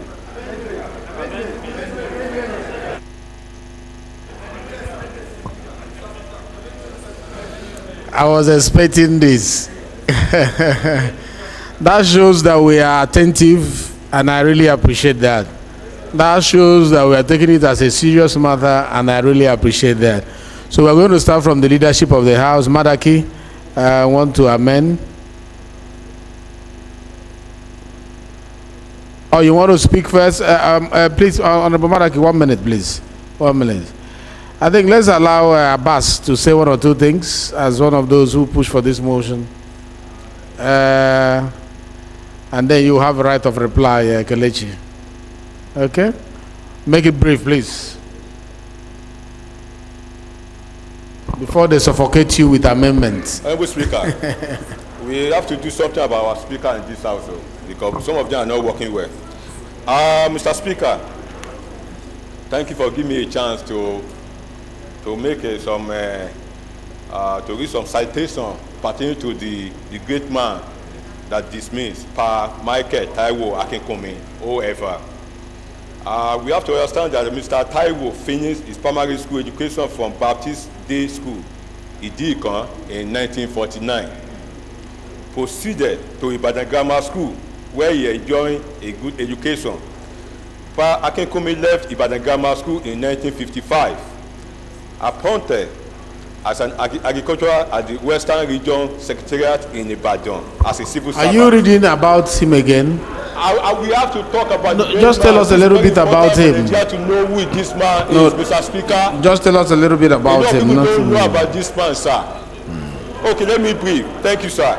Your co-sponsor has already done that, so just throw more light, and that is it. Okay, 2 more paragraphs, sir. All right. I want the Nigerians to know that Pa Michael Akinkunmi, a 23 years old, a student of electrical engineering in Norwood Technical College of London, designed a flag that symbolizes our Nigerian unity today. Green, white, green. The green stands for agricultural wealth, and the white stands for the peace. So, October 1st, 1960, Nigeria gained independence from British colonial rules, and the new flag was hoisted for the first time, symbolizing a new dawn of Nigeria. He was honored with Officer of the Order of Federal Republic of Nigeria, however, an honored live President advisor on 29 September 2014 by then President Goodluck Ebele Jonathan, GC ever. I just want Nigeria to know that. So thank you very much, Mr. Speaker, and thank you, honorable member. Thank you. All right. Kelechi, say one thing in 1 minute, or after the amendment, you say something. But don't repeat what has been said.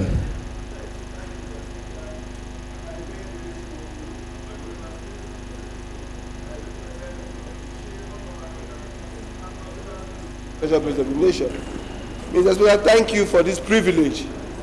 We remember that 4 days ago, we celebrated Nigeria at 63. Today we mourn the designer of Nigerian flag. And Mr. Speaker, I would draw the House attention that what we see today, you see the green, white, green. This is the flag Akikomi designed. But Mr. Speaker, you see a lot of this with the coat of arms. This is not the flag Akikomi designed. And that is why I hold so much respect to you. I remember the day I visited the office, I saw green, white, green without this coat of arms. So I want to plead to Nigerians that we should correct this impression, because it's an abuse of the Nigerian national flag that was designed by Pa Akikomi, that the right flag that we are supposed to fly is green, white, green, and has nothing, absolutely nothing, to do with the coat of arms at the center. Mr. Speaker, I don't think I have much to say. Thank you. I've invited the House on this. Thank you very much. Bring me a copy of that flag. The amendment, a serious amendment. Honorable Maraki, over to you.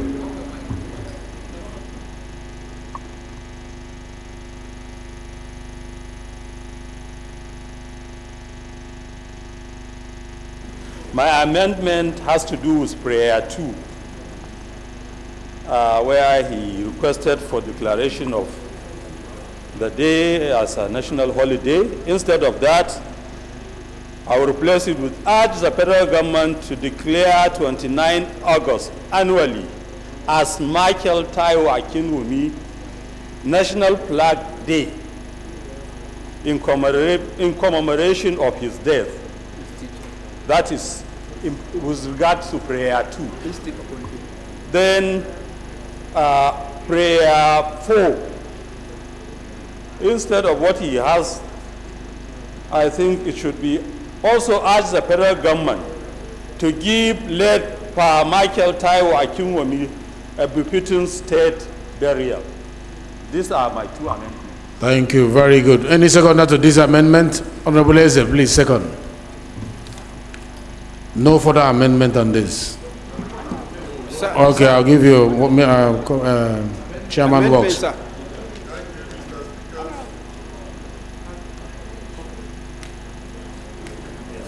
Yeah. Thank you, Mr. Speaker, once again for an opportunity to make contributions. Though I raised my hand to make an amendment, but turned to me to support the one that have been made. I hereby support the amendment with an addendum. No, just support. Okay, I hereby support the amendment as proposed by my colleague. Those in support of this amendment have been seconded, say aye. Those against, say nay. The ayes have it. Let's hear from you, Chairman Works. Thank you, Mr. Speaker. I'm Honorable Akin Labi from Oyo State, Egbenana Federal Constituency. Mr. Speaker, I propose that we delete number 5 to transmit the resolutions to the Senate for concurrence. The resolution of the House on its own is powerful and strong enough. It's not a bill that we need concurrence with the Senate. So let's... I didn't get that. I'm suggesting that we delete number 5 that says transmit the resolutions to the Senate for concurrence. The resolution of this House is enough. It's not. We don't even need to put it there. Delete it. Yeah, just delete it. That's what I'm saying. Ask for it to be deleted.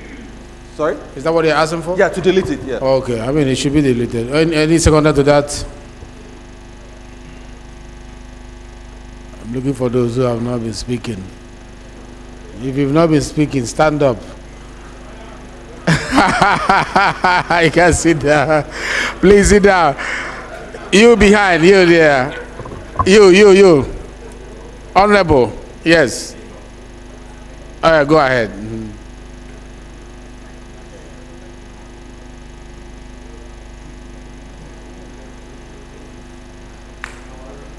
Is it on? Thank you, Mr. Speaker. Distinguished honorable colleague, my name is Murphy Honorable Murphy Osara Mori, representing the wonderful people of Ego Ikobaka Federal Constituency.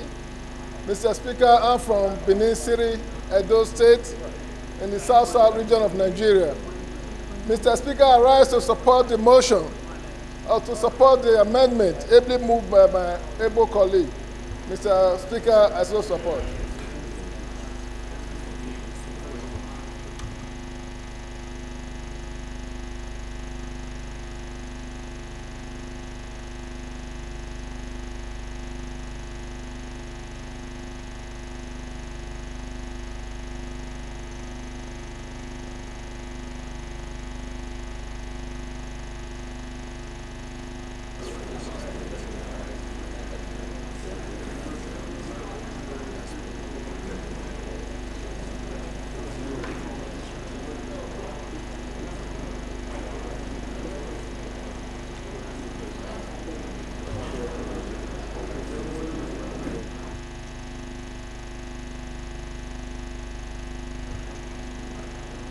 There's an amendment here, and have we voted on that amendment?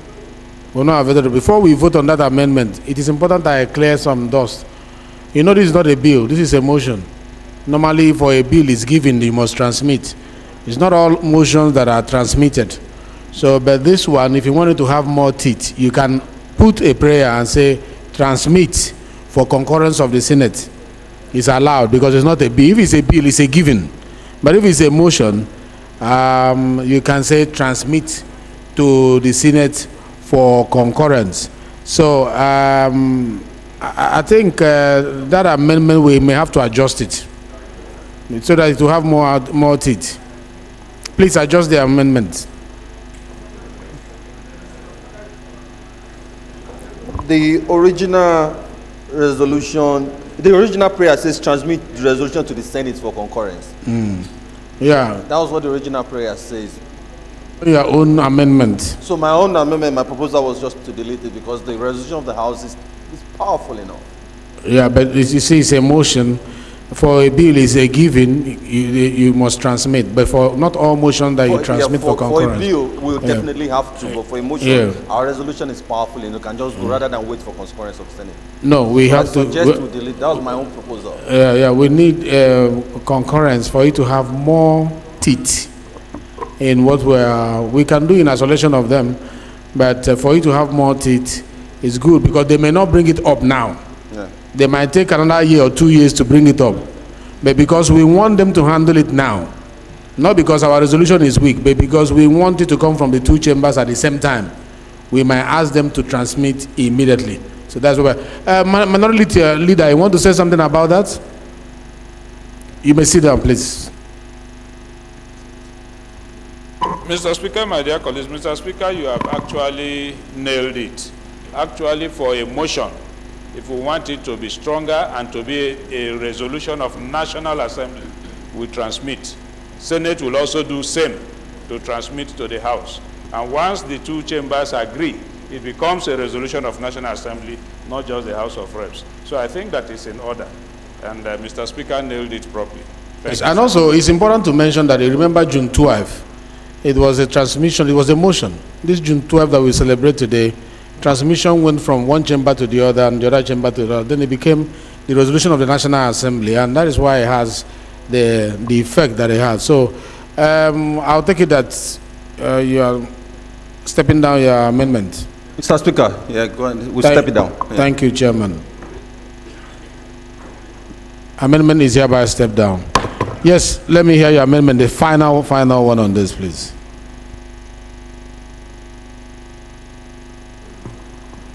Thank you, Mr. Speaker. Kabiru Amadou Mepalis is my name. I represent the entire people of Busos and Federal Constituency. Mr. Speaker, I'm from Zamfara State. Mr. Speaker, my amendment is I want to add a prayer to urge the federal government to immortalize him by naming a national asset after him. That's my prayer, Mr. Speaker. Thank you. It's asking for a national asset to be named after the man who gave us our flag. Any seconder to that? Wow, so many people want to second it. Let me call my classmates.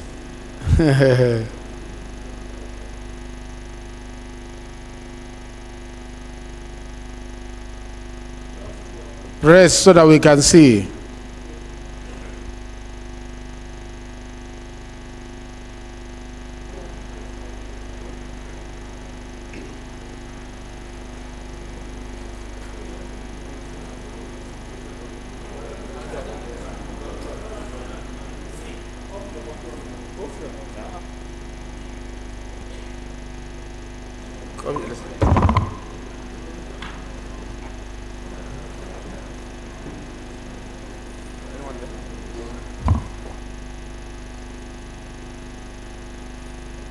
Why are you moving from one place to the other? We'll give you permission. You move to the next one.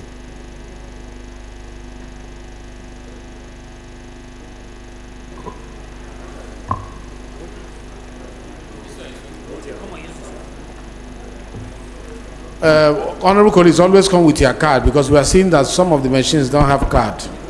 Please, go ahead.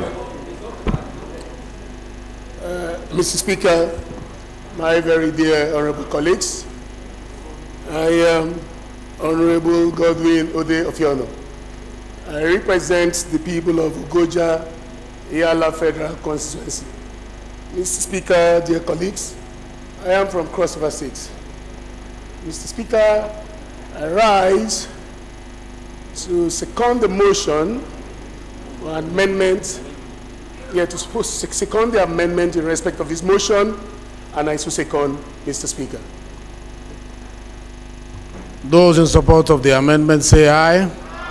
Those against say nay. Those in support of the ayes have it. Those in support of the motion as amended say aye. Those against say nay. The ayes have it. This motion is, the prayers are resolved according to the motion.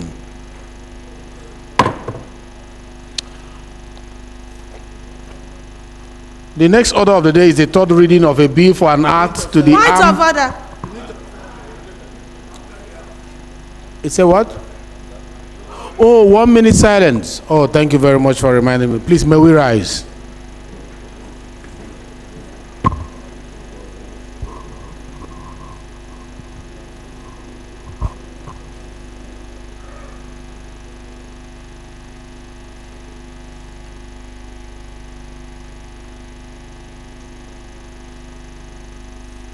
May the soul of the departed rest in perfect peace.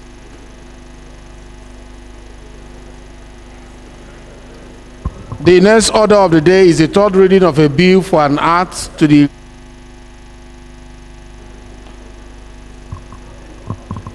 amend Federal Medical Centers Act to establish Federal Medical Center Rano Kano State for related matters, and for related matters, honorable members will recall that the House adopted the report of the Committee of the Whole on the bill on Wednesday, 4th October 2023. I therefore call on the leader of the House to move that the bill be now read the third time.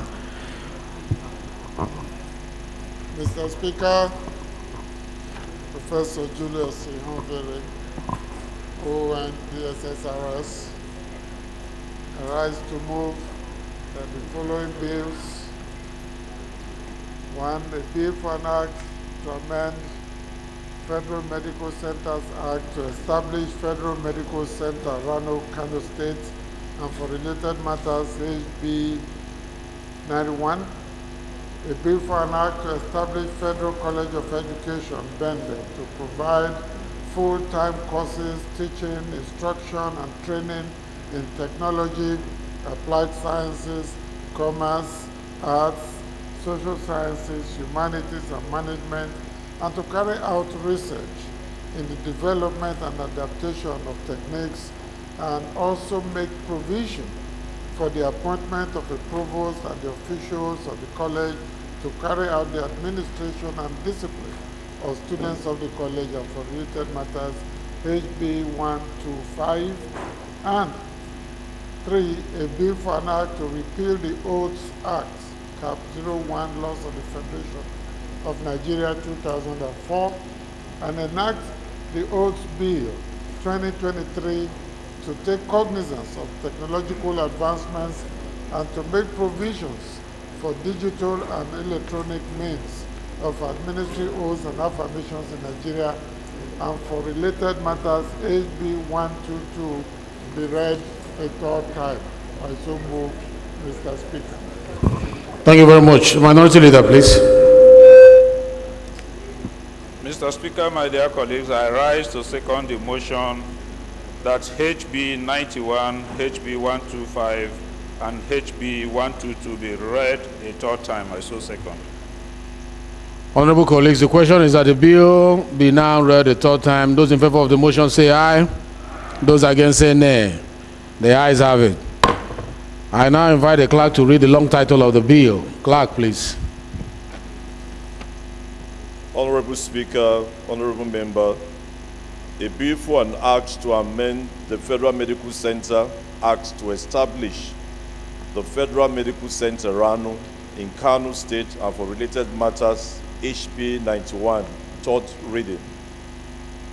A bill for an act to establish Federal College of Education, Bende, to provide full-time courses, teaching, instruction, and training in technology, applied sciences, commerce, arts, social sciences, humanities, and management, and to carry on research in the development and adoption of techniques, and also make provision for the appointment of a provost and the officials of the college to carry out the administration and discipline of students of the college, and for related matter, HB 125, third reading.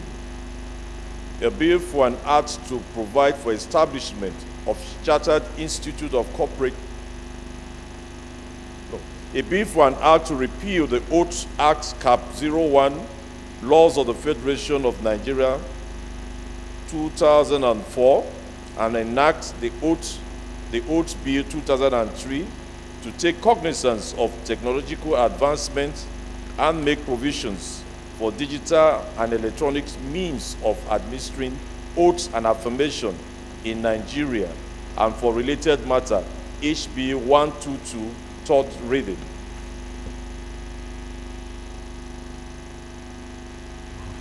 The next and the final order of the day is the commencement of the debate on the general principle of a bill for an act to provide for the establishment of Chartered Institute of Cooperative and Social Enterprise Management to regulate, control, and determine the standard of knowledge to be attained by persons seeking to become chartered corporators and social entrepreneurs, and for related matters, standing in the name of Benjamin Okezie Carlo and 6 other honorable members. Honorable members will recall that the bill was read the first time on Wednesday, the 5th of July 2023, and I invite Honorable Benjamin Carlo to lead the debate on the bill. Permit me, with the leave of the House, to invite our own honorable colleague, Akinyolu Moshood Kayode, to lead the bill. For the third reading that have been read, they stand as passed. I also want to mention that on the bill, on the motion that has to do with SON, I want it to be added by the clerk at the table that custom should be added. SON, SON is under commerce. Committee on Commerce, Committee on Custom should be added to that committees that we refer that to, because we need SON to go back to the airports and the seaports. Over to you, Prince.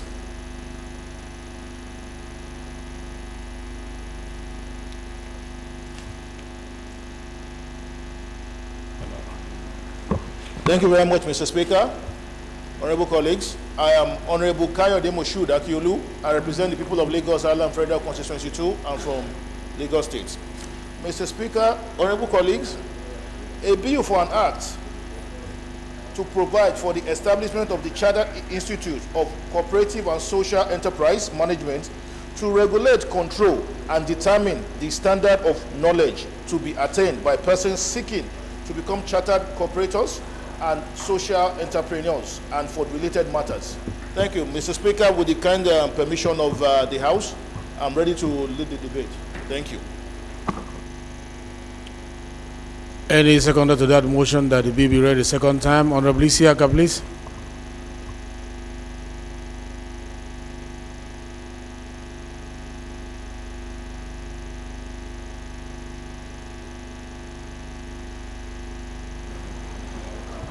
Once again, thank you very much, Mr. Speaker, for yielding the floor to me. Ibrahim Ayokunle Isiaka for Ewekoro Federal Constituency. Proudly, I'm from the fastest growing economic state in Nigeria. I'm from Ogun State.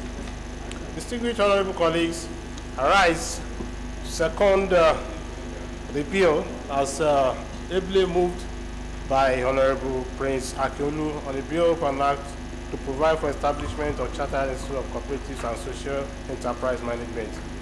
I so second, Mr. Speaker. Thank you. Those in support of this motion say aye. Those against say nay. The ayes have it. Prince, you may lead, just give us a little synopsis of this.